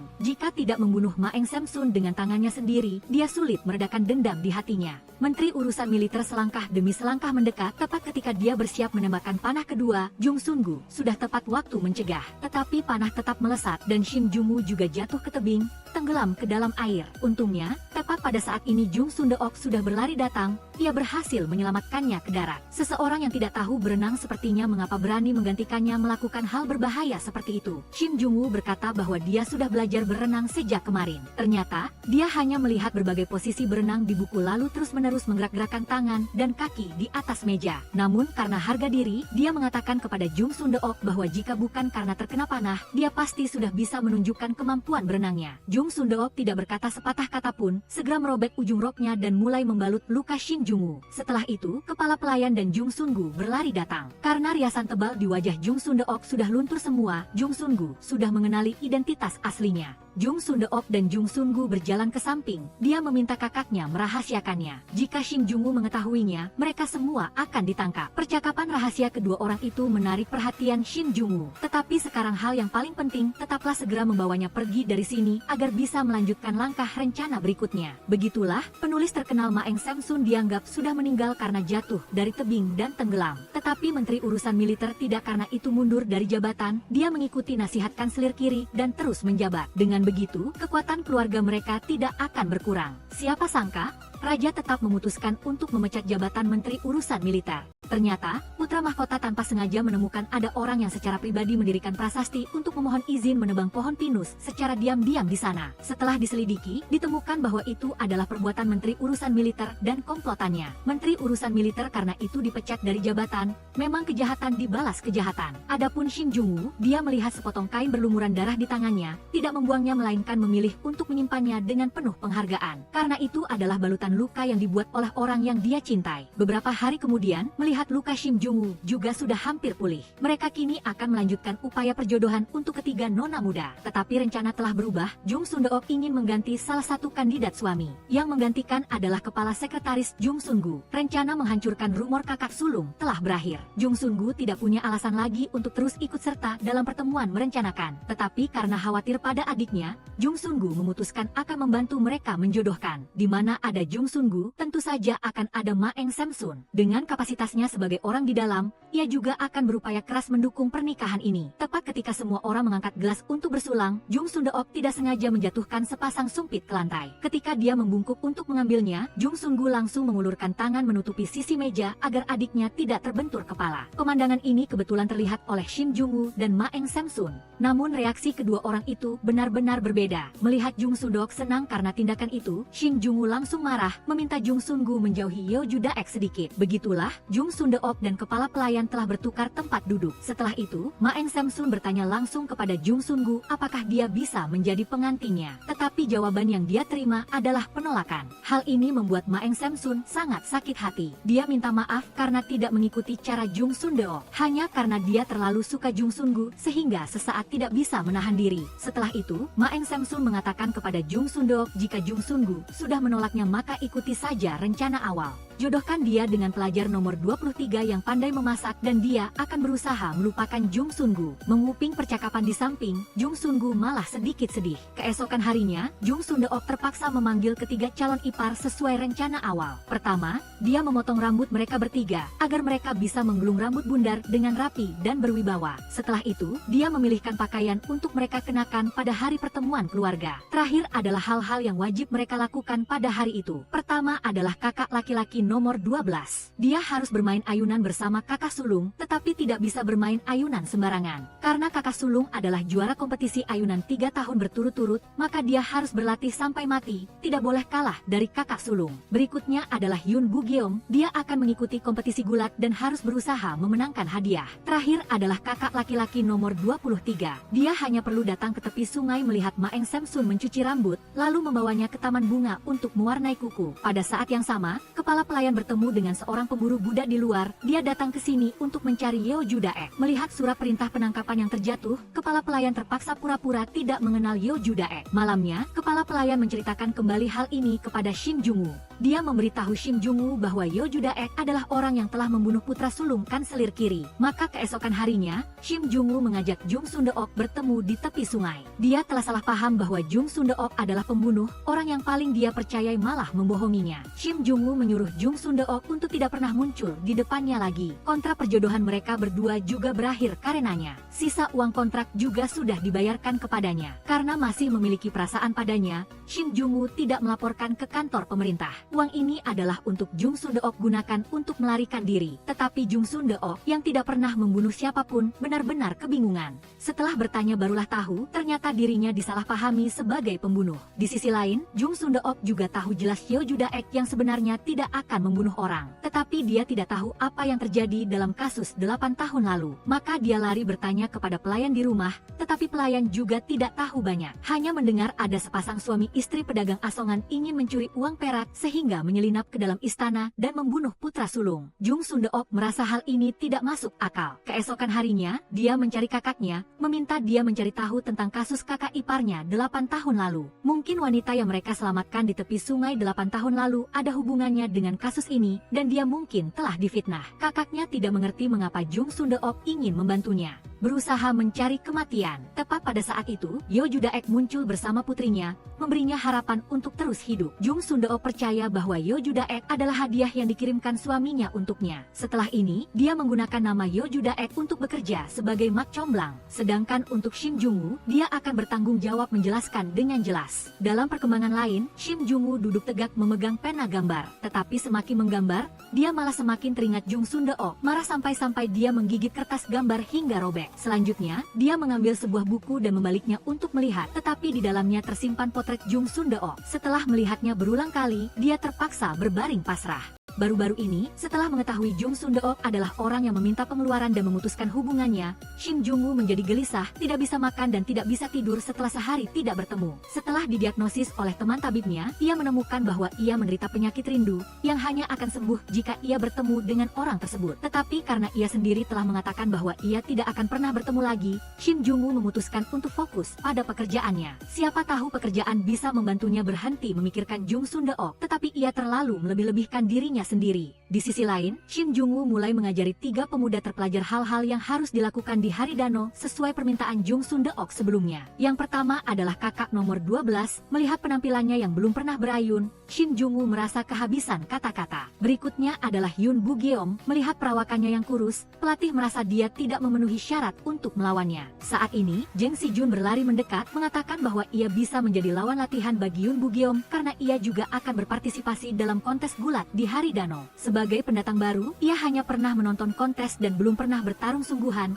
dan begitulah keduanya mulai bergulat. Namun Yun Bu-geom adalah orang yang berpura-pura menjadi babi untuk memangsa harimau, dengan mudah meraih kemenangan. Yang terakhir adalah kakak nomor 23. Ia hanya perlu duduk di sini dan melihat Ma Eng Samsun mencuci rambut. Kakak nomor 12 di sampingnya terlihat sangat kagum. Untuk mengatasi rasa takut akan ketinggiannya, ia harus datang ke sini dan melihat ke bawah 2 kali sehari. Tepat ketika Shin Jung-woo senang karena semuanya telah diatur dengan baik, baik, Jung Sundeok tiba-tiba muncul di sampingnya. Namun, itu hanya ilusi Shin Jung-woo. Ia salah mengira kepala pelayan sebagai Jung Sundeok. Selanjutnya, ia datang ke rumah tiga nona muda itu, memberitahu mereka bahwa hari Dano yang akan datang adalah hari keberuntungan yang terjadi 100 tahun sekali, menyuruh mereka untuk bersiap-siap dengan baik. Namun kakak sulung dan kakak kedua mengejek Shin Jung-woo, apakah dia telah ditipu oleh seseorang. Bahkan tahayul seperti itu pun dia percaya. Setelah mendengarnya, Shin Jung-woo merasa sangat sedih. Dia menoleh dan sekali lagi melihat Jung Sundeok, dan kali ini itu masih ilusinya. Tidak hanya itu, dia bahkan meneteskan air mata. Demi harga dirinya, dia buru-buru mengucapkan kalimat penutup lalu berlari keluar. Dia tidak tahu bahwa saat ini Jung Sundeok juga ada di rumah tiga nona muda itu, berbicara dengan Nyonya Maeng. Nyonya Maeng sangat ingin tahu dari keluarga mana Jung Sundeok berasal dan berjanji akan merahasiakannya untuknya. Jung Sundeok telah memberitahu Nyonya Maeng tentang identitasnya. Sebagai balasannya, Nyonya Maeng juga memberitahunya sebuah rahasia besar. Pernikahan terakhir yang ia jodohkan sebelum menjadi buta adalah pernikahan Jung Sundeok. Ternyata, sebelum menjadi buta, Nyonya Maeng adalah seorang peramal jodoh. Ia bisa melihat benang takdir yang menghubungkan pria dan wanita. Tepat pada hari itu, di depan pintu ruang belajar, ia melihat benang takdir kedua orang itu sehingga ia tidak bisa menahan diri untuk membantu mereka menikah. Dan itu juga merupakan pernikahan terakhir yang ia jodohkan sebagai peramal jodoh. Di sisi lain, untuk membantu Shin Jung-woo menjadi bersemangat lagi, Maeng Samsun memikirkan sebuah cara untuknya, yaitu dengan membiarkan Shin Jung-woo bersembunyi di gudang rumahnya untuk mengintip Jung Sundeok. Karena hari ini Jung Sundeok akan datang ke rumahnya untuk mengatur hal-hal penting untuk hari Dano, ini adalah kesempatan terbaik bagi Shin Jung-woo untuk bertemu dengannya. Tetapi pada detik berikutnya, kepala pelayan menyerbu masuk dari pintu samping. Dia menyuruh Jung Sundeok untuk segera melarikan diri karena pemburu Buddha sedang dalam perjalanan untuk menangkapnya. Ternyata, belum lama ini, pemburu Buddha yang selalu mengintai di dekat toko buku secara tidak sengaja mengetahui bahwa Gyoju Daek sedang membantu menjodohkan tiga nona muda itu. Jadi dia segera mulai pergi ke rumah ketiga nona muda itu. Tepat pada saat itu, kepala pelayan telah mengetahuinya, tetapi jika sekarang keluar,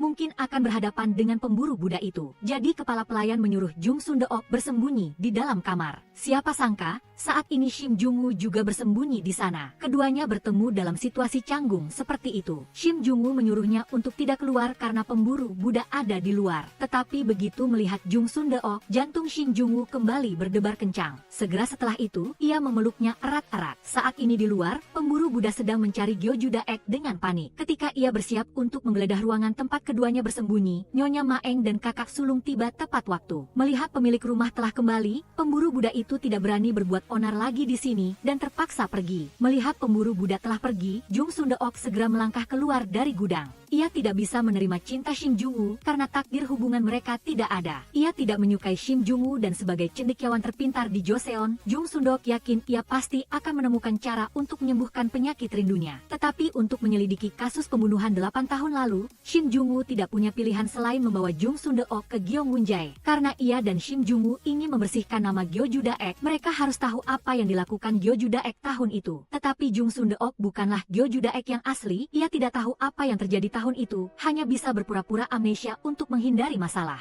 Namun, ketika semua orang sedang berbicara, Jung Sundeok malah menceritakan kembali seluruh proses kasus tahun itu dengan lancar. Ternyata, tahun itu, 2 orang dari 2 faksi berbeda dikirim untuk menjabat sebagai hakim di kantor Pyongyang. Tetapi hakim yang dikirim oleh faksi Nam-in adalah Nona Min, yang menyamar sebagai pria untuk menggantikan kakaknya yang sakit. Selama penyelidikan kasus korupsi gubernur Pyongyang, yang juga pamannya, mendiang suami Jung Sundeok menemukan bahwa lawannya adalah seorang wanita. Begitulah, keduanya jatuh ke dalam jaring cinta. Setelah pekerjaan investigasi selesai, mereka memutuskan untuk bunuh diri bersama untuk mengakhiri hubungan terlarang ini. Oleh karena itu, Tuan Min Sungguan, untuk menutupi hubungan putrinya ini, membantu musuhnya, faksi Noron. Namun, Jung Sundeok, yang mengetahui semua ini, tampak bingung. Mengapa dia tahu secara rinci? Ternyata, apa yang baru saja diceritakan Jung Sundeok adalah isi dari sebuah novel. Hanya saja Jung Sundeok merasa itu terlalu mirip dengan kasus ini. Hal ini membuat mereka tidak bisa tidak curiga bahwa novel itu ditulis berdasarkan fakta. Maka Jung Sundeok mendatangi pemilik toko buku dan mengetahui bahwa penulis buku ini bernama Maegol, yang saat ini bekerja sebagai biksu di Kuil Sunhwa. Keesokan harinya, Jung Sundeok dan Shin Jung-woo pergi ke Kuil Sunhwa.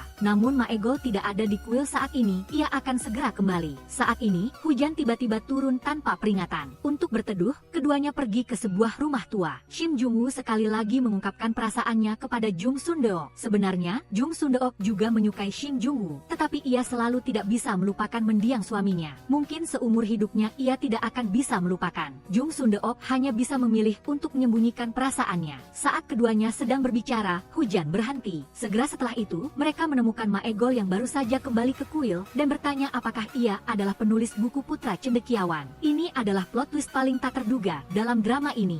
Ternyata isi dari buku ini bukan diceritakan oleh orang lain lalu ditulis oleh Maegol, melainkan adalah pengalaman pribadinya. Dalam novel, orang yang jatuh cinta dengan suami Jung Sundeok bukanlah seorang wanita melainkan Maegol. Tetapi mereka berdua tidak bunuh diri bersama seperti dalam novel. Sebaliknya, setelah hubungan mereka terbongkar, mereka dibunuh secara tragis. Pada malam suaminya Jung Sundeok meninggal, Maegol datang mencarinya. Maegol akhirnya menemukan bukti korupsi Menteri Perang, berniat besok pagi akan bersamanya mengajukan petisi ke istana. Tetapi suami Jung Sundeok menolak, karena isi surat itu tidak hanya tentang korupsi Menteri Perang, tetapi juga ada konspirasi untuk mengeluarkan putra mahkota dan melakukan pengkhianatan. Jika surat-surat ini diserahkan ke istana, seluruh keluarga mereka akan dihukum mati. Hal ini mendorongnya ke dalam situasi yang sulit. Maegol menghiburnya agar tenang, pasti akan ada solusi. Tepat ketika keduanya berpelukan saling menghibur, Menteri Kiri tiba-tiba mendorong pintu dan masuk. Melihat keduanya melakukan hal menjijikan seperti itu, ditambah dengan fakta bahwa ia sudah lama mendengar desas-desus bahwa putranya menyukai sesama jenis. Dalam kemarahan, Menteri Kiri menghunus pedang dan menusuk mati putranya serta melukai Maegol.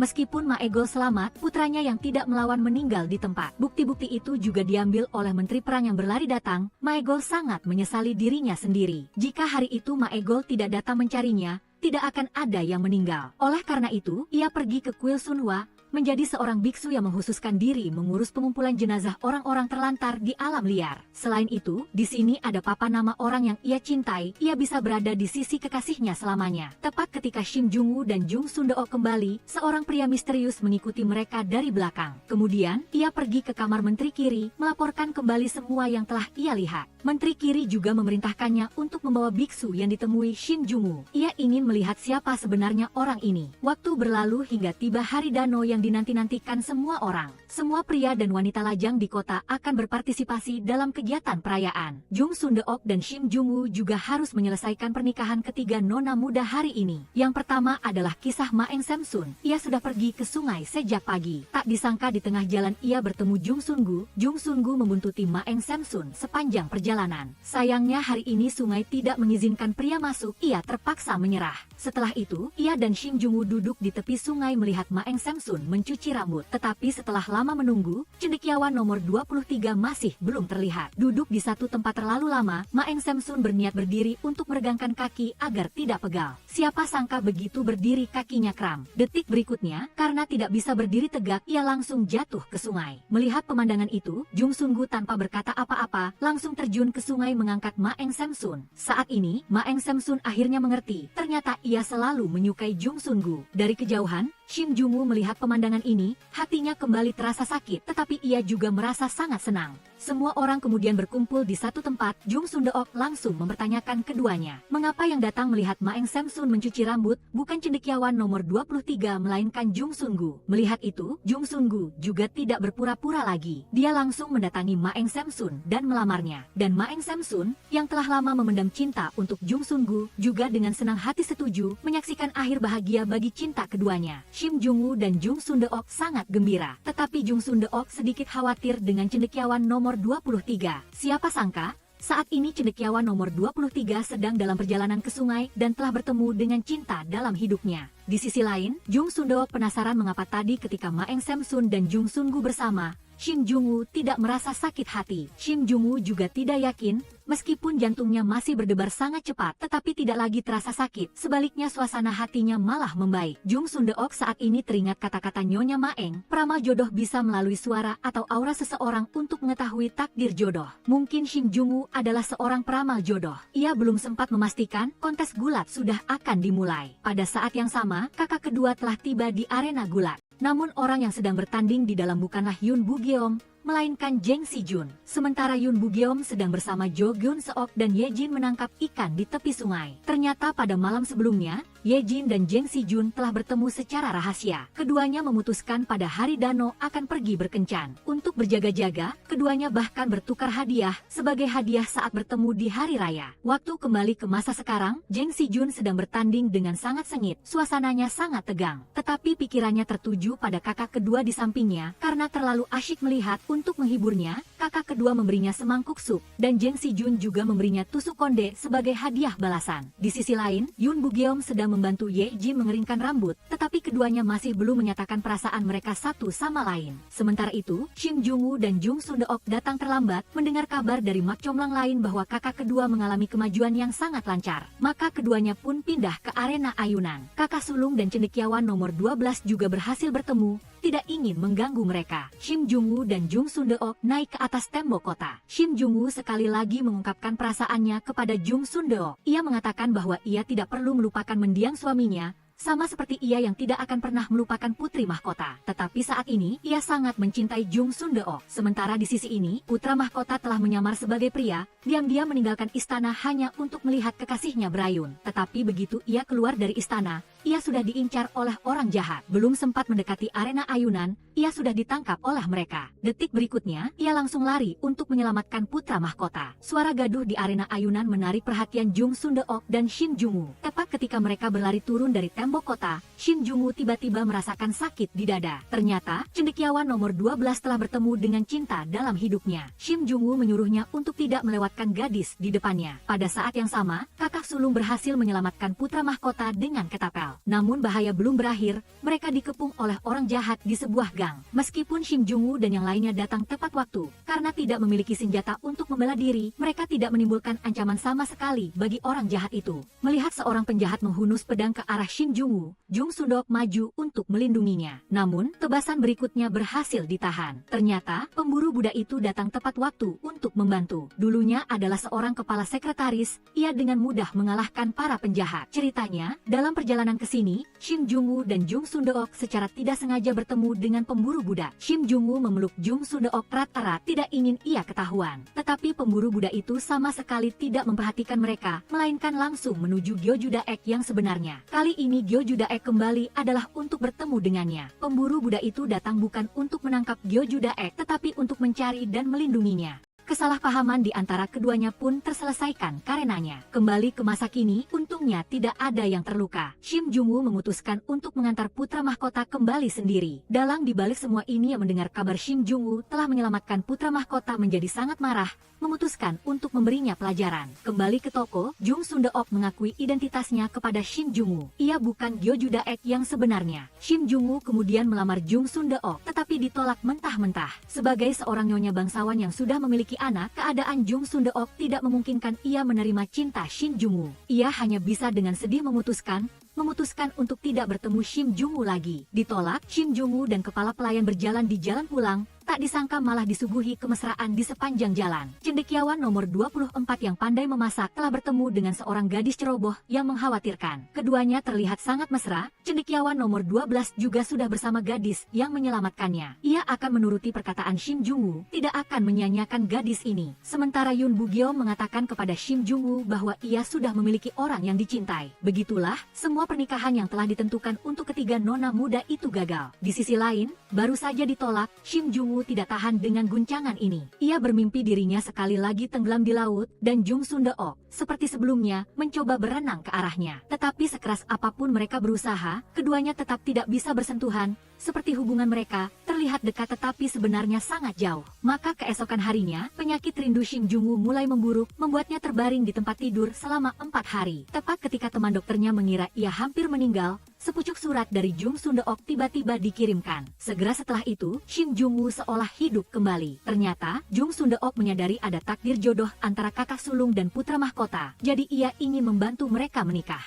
Namun ia tidak tahu identitas asli putra mahkota. Saat ini, ia teringat Shim Jung-woo. Mungkin ia tahu. Maka ia menulis surat kepadanya, yang semula hanya bermaksud agar ia membalas. Siapa sangka Shim Jung-woo malah datang langsung. Shim Jung-woo tidak setuju membiarkan Jung Sun-deok membantu mereka menikah. Meskipun Shim Jung-woo tahu jelas ada takdir jodoh yang cocok di antara keduanya, Tetapi identitas anak laki-laki itu tidak sesederhana yang dipikirkan Jung Sun-deok. Seorang mak comblang biasa seperti dirinya tidak mungkin bisa membantu mereka menikah. Shin Jung-woo melihat lukisan kakak sulung, sakit dadanya kembali kambuh. Sakit dada kali ini kembali membuat Jung Sun-deok teringat kata-kata Nyonya Maeng. Maka ia membawa Shin Jung-woo menemui Nyonya Maeng. Setelah mendengar gejala-gejalanya, Nyonya Maeng memastikan bahwa Shin Jung-woo memang seorang peramal jodoh. Ini juga merupakan pertama kalinya di Joseon muncul peramal jodoh laki-laki, karena peramal jodoh secara tidak sengaja akan menciptakan takdir jodoh untuk orang lain. Mungkin fakta bahwa Shin Jung-woo awalnya menawarkan diri untuk membantu menjodohkan ketiga nona muda itu adalah awal dari ia menjadi peramal jodoh. Mungkin Shin Jung-woo benar-benar punya cara untuk memperpanjang takdir jodoh mereka. Pada saat yang sama, Menteri Kiri yang rencananya terus gagal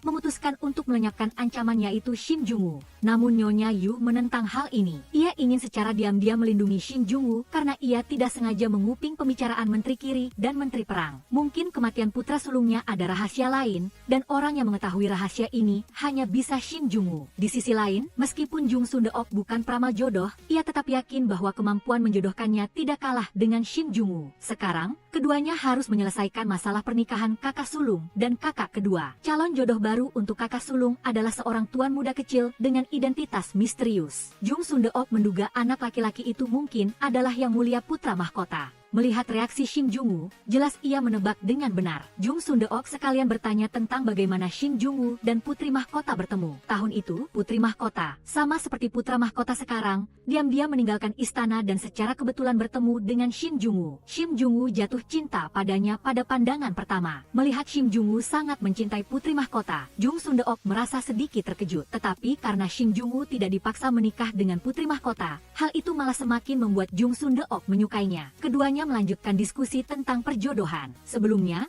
Shin Jung-woo menganjurkan agar kakak kedua dijodohkan dengan cendekiawan nomor 16. Sekarang, keduanya akan pergi memastikan apakah mereka cocok. Cendekiawan nomor 16 memang sudah memiliki orang yang dicintai, dan orang itu adalah kakak kedua. Setelah selesai memastikan, Jung Sun-deok membawa Shin Jung-woo ke rumah lamanya. Ini adalah tempat Jung Sun-deok tumbuh sejak kecil. Kebetulan, Shin Jung-woo juga tumbuh di desa ini. Hubungan keduanya pun menjadi lebih dekat karenanya. Mereka bahkan membayangkan tentang kehidupan setelah menikah. Setelah keduanya pergi, mereka bertemu Nyonya Yu di jalan. Untuk menyelidiki penyebab kematian putra sulungnya, ia telah mengetahui dari biksu di kuil Sunhwa bahwa Gyeoju Daek telah datang bertanya beberapa hari yang lalu.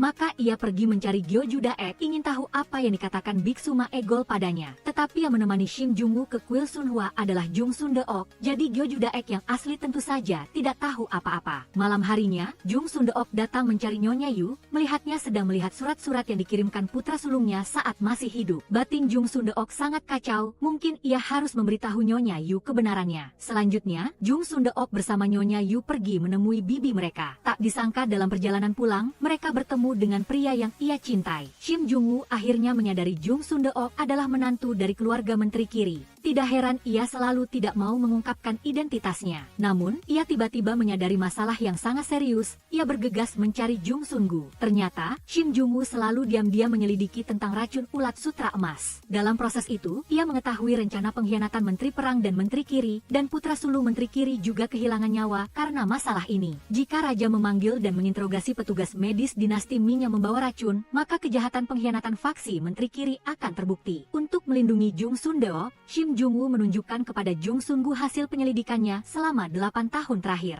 Jika ia mengetahui identitas Jung Sun-deok lebih awal, mungkin sudah memikirkan cara penyelesaian. Tetapi sekarang Raja sudah mengetahui tentang pengkhianatan itu, meskipun Jung Sun-gu menangkap Menteri Perang atas tuduhan mengeluarkan seseorang, apa yang bisa diubah? Tetapi Raja juga khawatir dengan pasukan istana, selama menemukan kejahatan serius yang cukup untuk mencabut jabatan mereka, mungkin Raja tidak akan menjerat mereka dengan tuduhan pengkhianatan. Pada saat yang sama, Jung Sun-deok datang mencari Nyonya Yu dan menceritakan seluruh kejadian, termasuk ia membantu menjodohkan ketiga nona muda dari keluarga Maeng, serta ia telah mengetahui penyebab kematian mendiang suaminya. Meskipun Jung Sun-deok telah secara sukarela mengakui, Nyonya Yu tidak berniat memaafkannya. Sebelum ia diizinkan oleh Nyonya Yu, Jung Sun-deok tidak diizinkan keluar. Tetapi di malam hari, Jung Sun-deok datang mengantarkan makanan untuk ayah mertua dan Menteri Perang. Ia tidak sengaja melihat Menteri Perang membawa senjata, bahkan pelayan terdekat Menteri Kiri juga membawa senjata. Setelah itu, seorang pelayan memberitahu Jung Sun-deok bahwa malam ini mungkin akan terjadi masalah besar. Beberapa hari yang lalu, ia telah menguping Menteri Kiri dan Menteri Perang diam-diam merencanakan untuk mengeluarkan seseorang, dan orang itu adalah guru privat Tuan Muda. Tidak sempat berpikir, Jung Sundeok langsung lari keluar. Ia pergi ke Gyeongwon Jae, menyuruh Shin Jung-woo untuk segera bersembunyi, Menteri Perang akan datang untuk mengambil nyawanya. Saat ini, Menteri Perang sudah masuk ke halaman, Shin Jung-woo terpaksa menarik Jung Sundeok bersembunyi di balik sebuah penyekat. Tepat ketika mereka hampir ketahuan, hasil-hasil penyelidikan di dinding menarik perhatian Menteri Perang. Segera setelah itu, ia berniat kembali untuk melapor kepada Menteri Kiri, tetapi tidak sengaja menabrak sebuah lukisan. Isi di dalamnya membuatnya sangat terkejut. Setelah Menteri Perang pergi, Jung Sundeok akhirnya menghadapi perasaan ia mencium Shin Jung-woo. Saat ini, Menteri Perang mencari kakak perempuannya, Nyonya Yu, membuka gulungan lukisan di tangannya untuk ditunjukkan padanya. Mengatakan menantu perempuannya dan Shin Jung-woo memiliki hubungan gelap. Tepat ketika Nyonya Yu masih tidak bisa mempercayai hal itu, Jung Sun-gu datang membawa tentara. Ia datang untuk melaksanakan dekret kerajaan, menangkap Menteri Perang. Di sisi lain, Kanselir Kiri juga sulit lolos dari bencana. Melihat kedua orang itu ditangkap tentara, Jung Sundeok yang baru tiba di rumah merasa sangat bingung. Tindakannya yang diam-diam keluar rumah sekali lagi juga telah ditemukan oleh Nyonya Yu. Nyonya Yu tidak tahu kemana ia pergi larut malam. Ia tidak yakin apakah di hati Jung Sundeok masih ada bayangan putra keduanya. Sekarang, Nyonya Yu tidak yakin apakah ia masih bisa mempercayai Jung Sundeok. Jadi, ia mengunci total wanita itu di kamar. Meskipun pintu utama telah dikunci, Jung Sundeok masih bisa menyelinap keluar melalui pintu kecil. Tetapi ia tidak melakukannya, melainkan memilih untuk mengirim surat kepada Shin Jung-woo, memintanya untuk tidak khawatir. Ia masih baik-baik saja. Shin Jung-woo di pihak ini tahu jelas keadaan Jung Sundeok dan ia tidak bisa melihat wanita itu menderita. Jadi, ia menerima undangan dari Nyonya Yu untuk menghadiri pertemuan faksi Noron. Shin Jung-woo tahu ini adalah pesta Hongmen. Tetapi tujuan utamanya datang ke sini adalah untuk bertemu Jung Sundeok meskipun hanya sekali. Setelah itu, Nyonya Yu datang mencari Jung Sundeok. Karena pernikahan Yejin diatur oleh Jung Sundeok, ia meminta Jung Sundeok untuk mengunjungi keluarga besan besok. Sebelum menyelesaikan masalah di rumah, ia harus memastikan bahwa pihak lain tidak akan membatalkan pernikahan. Asalkan kedua keluarga berhasil menjadi besan, mereka masih akan mempertahankan sedikit status di istana. Tetapi keesokan harinya, pelayan istana yang telah meminum racun ulat emas akhirnya siuman. Sidang untuk Tiran juga akan segera dimulai. Di sisi lain, Tiran meminta Nyonya Yu untuk mencari cara menyelamatkannya. Namun sebelumnya, Nyonya Yu perlu memastikan satu hal, apakah menantu perempuannya yang sulung benar-benar dibunuh olehnya. Namun, hasil yang ia terima di luar dugaan. Bukan hanya menantu perempuan, tetapi putranya juga dibunuh oleh Tiran itu. Setelah memastikan, sebuah rencana muncul di benak Nyonya Yu. Ia meminta Jung Sundeok untuk membantunya mencari pil berwarna kuning di ruang tamu. Karena hal ini sangat penting, harus ia lakukan sendiri. Kemudian, Nyonya Yu memasukkan pil itu ke dalam kendi anggur jahe. Rencana balas dendamnya pun resmi dimulai. Pertama, Nyonya Yu pergi ke kediaman Hanyang untuk mengunjungi Menteri Perang. Sebagai kaki tangan yang membunuh putranya, meskipun ia adalah adik kandungnya, ia tidak memaafkannya. Ia membawakan makan malam mewah untuk Menteri Perang beserta kendi anggur jahe itu, dan melihat langsung ia meminumnya sampai habis. Selanjutnya, ia pergi ke penjara untuk mengunjungi Tiran itu. Ia telah memikirkan cara untuk menyelamatkannya, biarkan Tiran itu bunuh diri untuk membuktikan ketidakbersalahannya. Melihat Tiran itu masih keras kepala, Nyonya Yu segera mengeluarkan surat wasiat yang telah ditulis. Detik berikutnya, seorang pelayan mencekik leher Tiran itu. Begitulah, Tiran itu meninggal di penjara dan meninggalkan surat wasiat. Sementara itu, Menteri Perang jatuh ke dalam koma yang dalam, sama seperti putri bangsawan di masa lalu. Begitulah, Nyonya Yu berhasil menyelesaikan masalah dalam keluarga, tidak membiarkan klan dihukum mati. Tetapi ia masih punya satu syarat lagi, yaitu agar pernikahan ketiga nona muda dan Yejin diadakan pada saat yang sama di kediaman Tiran itu. Setelah menyelesaikan semua urusan, Shin Jung-woo datang mencari ibu dari ketiga nona muda dan mengetahui darinya bahwa antara dia dan Jung Sundeok tidak ada jodoh, keduanya tidak mungkin bisa bersama. Jadi, Shin Jung-woo menemui Jung Sundeok, ia sudah siap untuk memutuskan hubungan cinta ini. Di sisi kediaman Tiran itu, tempat yang dulu ramai dan makmur, kini tidak ada satupun orang yang datang berkunjung. Melihat hal itu, Nyonya Yu segera mengatur agar Jung Sundeok membagikan makanan kepada pelayan dan petani. Yejin tidak mengerti situasinya, merasa ibunya benar-benar dingin. Ayah baru saja meninggal, pernikahan masih diadakan sesuai rencana. Bagaimana orang lain akan berpikir tentang ini? Seperti kata ibunya yang tidak bisa ia bantah, ia hanya bisa diam-diam menerimanya. Di sisi lain, Jung Sundeok meminta Yejin untuk mengikuti kata hatinya. Ini adalah pernikahannya, Entah ia ingin menundanya atau diam-diam membiarkan pernikahan itu batal, Jung Sundeok akan membantunya tanpa syarat. Namun, setelah itu, Nyonya Yu datang menemui Jung Sundeok, mengatakan bahwa sekaranglah saatnya untuk melepaskan pakaian berkabung dan fokus mempersiapkan pernikahan. Karena kali ini ada 3 pernikahan yang diadakan sekaligus, Nyonya Yu meminta Jung Sundeok untuk pergi sebagai menantu keluarga, bukan sebagai mak comblang. Mengenai mengapa diadakan bersamaan, ia akan tahu nanti. Sementara itu, meskipun orang yang selalu dicintai Ye Jin adalah Yun Bugeom, tetapi sekarang keluarganya sudah jatuh, ia harus menikah dengan Jeng Si Jun. Dengan begitu, klan baru bisa mempertahankan sedikit status. Jung Sundeok menasihatinya untuk berpikir baik-baik karena kebahagiaan diri sendiri lebih penting daripada kehormatan keluarga. Di sisi lain, di rumah ketiga nona muda, Ratu telah datang sendiri untuk berkunjung demi bertemu dengan calon putri mahkota, yaitu kakak tertua Maeng Hana. Maeng Hana telah berkali-kali menyelamatkan putra mahkota, apalagi ia menguasai sastra dan seni bela diri, itulah syarat-syarat yang diperlukan untuk menjadi ratu di masa depan. Maeng Hana baik hati dan berpengetahuan, pasti akan menjadi menteri setia dan pasangan hidup yang dapat diandalkan bagi putra mahkota. Maeng Samsun menguping di luar, mengetahui kabar bahwa kakak tertua akan menjadi putri mahkota. Ia sangat gembira sampai sudah memikirkan seluruh novel yang akan ia tulis. Di sisi lain, karena Shin Jung-woo memutuskan untuk tidak lagi mencintai Jung Sundeok, hidupnya juga perlahan menjadi membosankan. Ia tidak lagi punya pikiran untuk menulis, bahkan saat keluar tidak tahu harus pergi kemana, terpaksa memilih untuk duduk di depan pintu rumah sepanjang hari. Di pihak Jung Sundeok, ia mengikuti permintaan Nyonya Yu, sebagai menantu keluarga kanselir kiri mengunjungi keluarga Maeng dan memberitahu mereka tentang tempat diselenggarakannya pernikahan. Maeng Samsun sangat terkejut melihat Jung Sundeok hanya dengan berdandan saja sudah seperti berubah menjadi orang lain. Sekarang, Jung Sundeok bukan hanya teman dekatnya, tetapi juga adik iparnya. Hubungan keduanya pun menjadi lebih akrab karenanya. Tetapi sekarang masih ada satu masalah,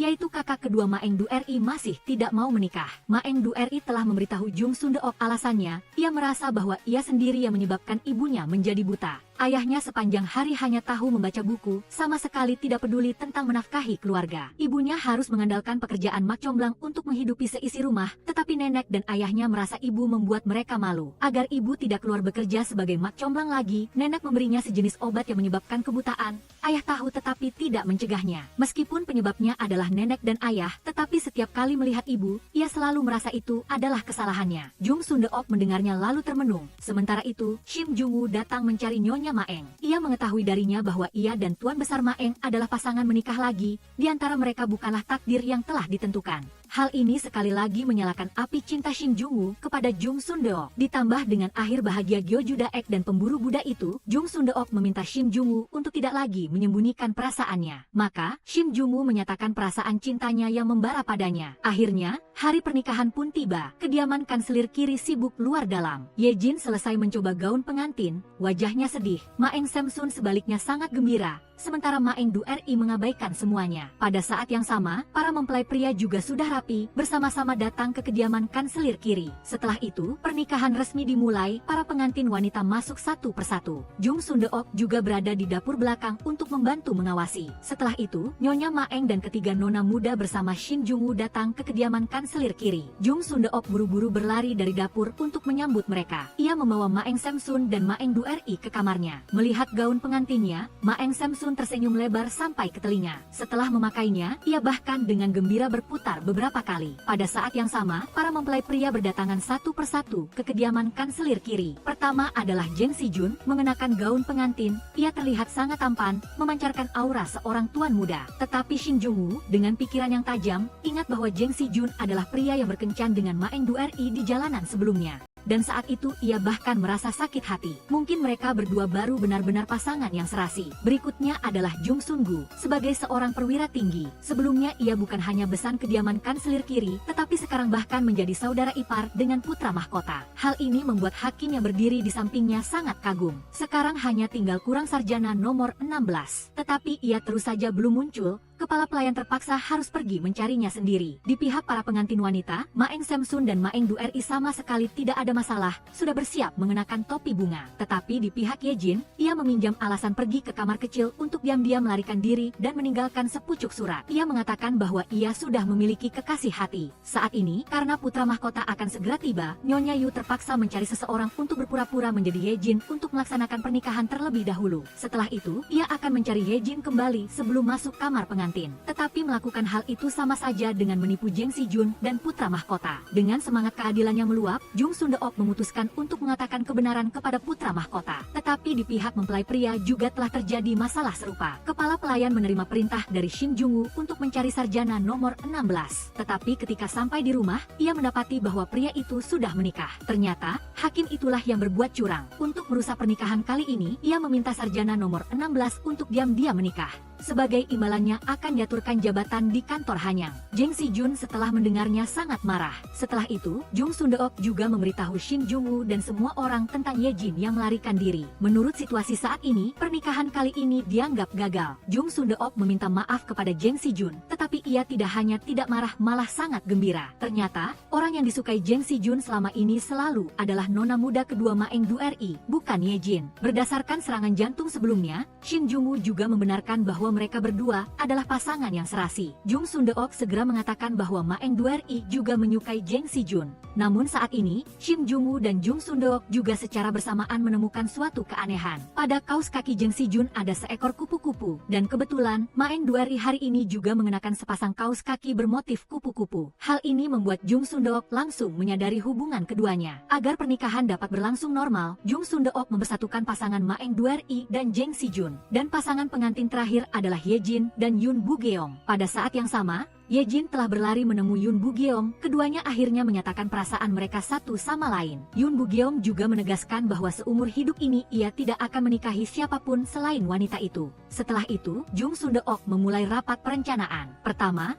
harus segera mencari Ye Jin dan Yoon Bu-geong dan membawa mereka kembali sebelum masuk kamar pengantin malam ini. Selanjutnya adalah kepala pelayan, ia harus mencari satu set pakaian pengantin, lalu berpura-pura menjadi mempelai pria ketiga untuk melaksanakan pernikahan. Terakhir adalah Jang Si-jun. Jung Sundeok telah memberinya beberapa petunjuk. Begitulah, pernikahan tetap berjalan normal. Melihat ketiga mempelai pria hadir, hakim segera terkejut. Tepat ketika ia masih terheran-heran, para pengantin wanita juga telah masuk, tetapi terjadi insiden tak terduga. Karena Ma Eng Samsun terlalu gugup, Nyonya Yu terpaksa membiarkan Jung Sundeok menggantikannya sementara. Sedangkan kepala pelayan karena tidak muat pakaian pengantin, Shin Jung-woo memutuskan untuk menggantikannya naik ke panggung. Begitulah, ketiga pasangan pengantin berhasil melaksanakan pernikahan. Menjelang malam, hakim semakin berpikir semakin merasa ada yang tidak beres, tiba-tiba menemukan petunjuk. Pria yang tinggi besar itu mungkin adalah Shin Jung-woo. Untuk memverifikasi dugaannya, ia memutuskan untuk menyerbu masuk ke setiap kamar pengantin untuk memeriksa identitas mempelai pria. Di sisi lain, Ma Eng-du-ri tidak tahu ia dan Jang Si-jun sudah menikah, masih diam-diam di kamar merindukan pria itu. Tetapi detik berikutnya, ketika melihat kaos kaki bermotif kupu-kupu di kaki mempelai pria, Ma Eng-du-ri sangat terkejut. Namun Jang Si-jun tidak sempat menjelaskan, ia harus menyelesaikan rencana Jung Sundeok. Keduanya bersandar pada cahaya lilin, menempelkan pipi satu sama lain melihat keluar jendela, berpura-pura sangat bahagia. Dengan begitu, berita bahwa tuan muda keluarga menteri perang menikah dengan nona muda kedua keluarga Ma Eng akan tersebar. Bagaimanapun, sebelumnya Nyonya Yu juga tidak mempublikasikan bahwa Ye Jin menikah dengan Jang Si-jun. Tetapi hakim tiba-tiba datang di depan pintu kamar mereka, menuntut masuk untuk mengonfirmasi wajah mempelai pria. Namun ketika ia mendorong pintu masuk, ia malah mendapati pemandangan yang canggung. Selanjutnya adalah kamar Jung Sun-gu dan Ma Eng Samsun. Begitu ia membuka pintu, ia hampir tertusuk sumpit sampai mati. Terakhir adalah kamar Shin Jung-woo dan Jung Sundeok. Saat keduanya sedang menunggu Ye Jin dan Yoon Bu-geong, mereka tidak tahu bahwa pengawal kerajaan dan pelayan sudah terlambat satu langkah. Ye Jin dan Yoon Bu-geong sudah lebih dulu melarikan diri. Mendengar suara hakim yang akan masuk, keduanya bersiap untuk bersembunyi. Untungnya, tepat pada saat ini Nyonya Yu memanggilnya kembali. Ternyata, masalah hakim yang memeriksa kamar tadi sudah sampai ke telinga Nyonya Yu. Ia sangat marah atas perilaku tidak sopan pria itu dan memarahinya habis-habisan. Dan selama waktu itu, pelayan telah membawa Ye Jin dan Yoon Bu-geong kembali. Melihat keduanya akhirnya kembali tepat waktu, Jung Sundeok dan Shin Jung-woo baru bisa bernapas lega.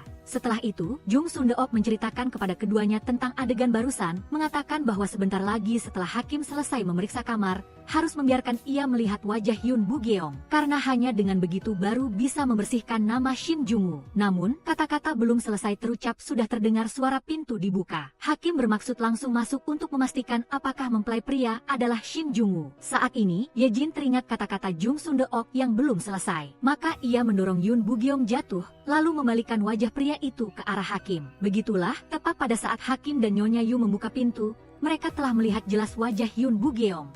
Hal ini membuat keduanya sangat terkejut. Hakim terkejut karena mempelai pria bukan Shin Jung-woo, sedangkan Nyonya Yu tidak percaya bahwa menantunya telah ditukar dengan orang lain. Saat ini, jeritan Ye Jin telah memecah suasana canggung di depan mata. Agar aib keluarga tidak menyebar keluar, Nyonya Yu terpaksa membawa hakim pergi dengan perasaan kesal. Berbalik, ia memanggil Ye Jin, Jung Sundeok, dan yang lainnya. Karena pernikahan diserahkan kepada Jung Sundeok untuk dipersiapkan, Nyonya Yu menduga semuanya telah diatur oleh Jung Sundeok. Maka Nyonya Yu segera menampar pipinya sekali. Demi masa depan dan kehormatan klan, ia susah payah mendorong pernikahan ini. Sekarang hanya karena kesewenangan Jung Sundeok, semua usahanya sia-sia belaka. Apalagi menikahkan putri bungsunya yang polos dengan seorang sarjana tanpa nama. Sebuah tamparan tidak bisa menghilangkan amarah di hatinya. Namun, Jung Sundeok berpendapat bahwa dibandingkan masa depan dan kehormatan klan, kebahagiaan Ye Jin lebih penting. Ia dan Yun Bugeom selalu memiliki perasaan satu sama lain. Melihat kakak iparnya selalu membelanya, Ye Jin saat ini juga maju. Ia mengatakan bahwa melarikan diri adalah niatnya sendiri. Ia tidak mungkin menikahi orang yang tidak ia cintai, dan semakin tidak mungkin menikahi orang yang tidak mencintainya. Saat ini, Yun Bugeom juga maju. Ia memohon kepada Nyonya Yu untuk menyetujui pernikahannya dan Ye Jin. Namun, Nyonya Yu menunjukkan rasa jijik terhadap pria di depannya. Statusnya rendah, meskipun berusaha seumur hidup juga tidak akan pernah pantas untuk Ye Jin. Tepat saat ini, Shim Jung-woo maju. Ia mengatakan bahwa pernikahan keduanya di mata semua orang sudah menjadi kenyataan yang tidak dapat disangkal. Jika saat ini diumumkan masalah Ye Jin melarikan diri, pasti akan memengaruhi reputasi klan. Sekarang Nyonya Yu tidak punya pilihan lain, tetapi ia pasti akan membuat Shim Jung-woo dan Jung Sundeok membayar harga yang setimpal. Setelah Nyonya Yu pergi, Shim Jung-woo ingin mengajak Jung Sundeok ikut. Ia merasa sekarang keduanya sudah melakukan upacara pernikahan. Meskipun menggantikan orang lain menyelesaikan pernikahan, ia sudah menganggap Jung Sundeok sebagai istrinya. Jung Sundeok sangat ingin pergi bersamanya, tetapi tanggung jawab di pundaknya membuatnya tahu bahwa sekarang ia tidak bisa pergi. Ia masih harus membereskan kekacauan yang tersisa. Maka keesokan harinya, ia datang ke rumah Jeng Si-jun. Ia semula bermaksud meminta maaf kepada ibu Jeng Si-jun tentang Ye Jin yang melarikan diri. Siapa sangka, ibu Jeng Si-jun tidak hanya tidak marah, malah sangat puas dengan hasil saat ini. Bagaimanapun, dibandingkan berbesanan dengan keluarga kanselir kiri yang sudah jatuh, berbesanan dengan adik dari putri mahkota yang sedang berkuasa jauh lebih menguntungkan. Setelah membereskan kekacauan, Jung Sundeok kembali ke rumah. Setelah itu, ia dan Ye Jin dipanggil bersama oleh Nyonya Yu ke kamar. Saat ini, Jung Sundeok masuk lebih dulu. Namun, Nyonya Yu sedang dalam amarah. Ia langsung mengatakan bahwa demi menyelamatkan klan ia telah membunuh kanselir kiri dan juga adik kandungnya sendiri di penjara. Sekarang, semua usahanya dihancurkan total oleh Jung Sundeok. Ia mengatakan tidak akan memaafkan Jung Sundeok dan Shin Jung-woo, dan kata-kata ini telah didengar semua oleh Ye Jin. Ye Jin yang polos tidak bisa mempercayai apa yang baru saja ia dengar. Maka ia memilih untuk meninggalkan rumah ini bersama Yun Bugeom. Saat pergi, Yun Bugeom berjanji kepada Ye Jin bahwa ia akan berusaha keras untuk menjadi menantu yang diakui oleh keluarga ini dan akan melewati setiap kesulitan bersama Ye Jin. Di sisi lain, Shin Jung-woo juga dipanggil ke kamar oleh Nyonya Yu. Ia sama sekali tidak tahu bahwa ini adalah jebakan yang telah ia siapkan untuknya dan Jung Sundeok. Karena Nyonya Yu telah melaporkan ke kantor Uige Umbu, Shin Jung-woo telah melakukan perbuatan tidak senonoh dengan menantunya. Setelah Jung Sundeok masuk ke kamar Shim Jung-woo, pintu kamar segera dikunci. Keduanya menyatakan perasaan mereka satu sama lain dan bahkan berpelukan erat. Beberapa saat kemudian, orang-orang dari Uige Umbu menyerbu masuk dan menangkap Shin Jung-woo. Sedangkan Jung Sundeok dikurung oleh ibu mertuanya di kediaman. Raja di pihak ini setelah mengetahui masalah itu datang mengunjungi Shim Jung-woo di penjara. Ia ingin memastikan apakah Jung Sundeok yang merayu Shim Jung-woo atau Shim Jung-woo yang mengganggu Jung Sundeok terlebih dahulu. Untuk melindungi wanita yang dicintainya, Shim Jung-woo mengakui semua kesalahan pada dirinya. Namun, kejahatan mengganggu menantu perempuan keluarga pejabat adalah kejahatan berat. Jika ia mengakui semuanya, yang menantinya adalah hukuman mati. Raja memberinya satu kesempatan lagi. Jika Shin Jung-woo mengakui bahwa Jung Sundeok yang merayunya terlebih dahulu, Raja akan menggunakan status kerajaannya untuk menyelamatkan nyawanya. Tetapi dengan begitu, Jung Sundeok harus menggantikannya menerima hukuman. Untuk melindungi wanita yang dicintainya, Shin Jung-woo memilih untuk menerima hukuman. Ia meminum habis cawan racun, hanya berharap Jung Sundeok bisa menjalani sisa hidupnya dengan baik. Di pihak Nyonya Dinding,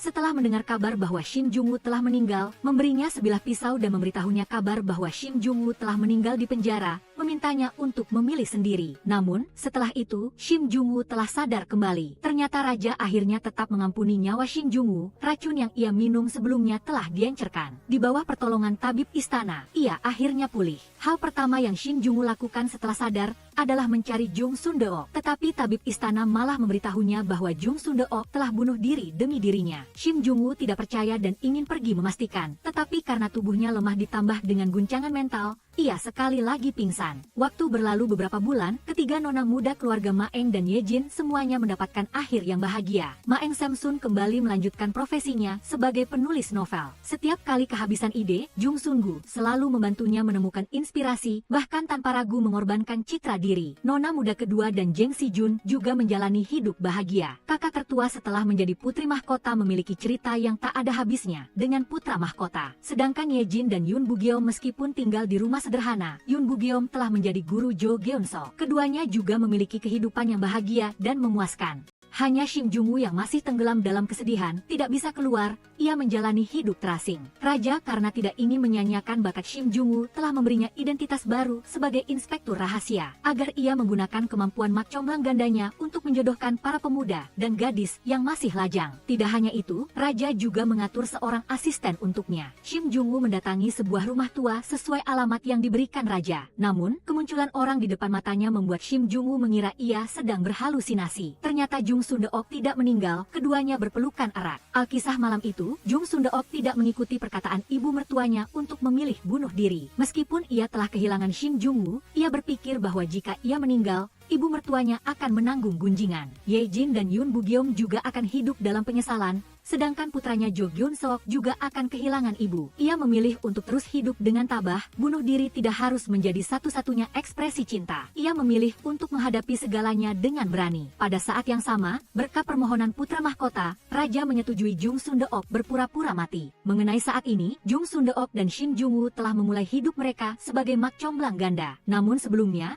Shim Jung-woo telah resmi melamar Jung Sun-deok dan wanita itu juga telah setuju. Keduanya juga telah menjalani hari-hari yang bahagia.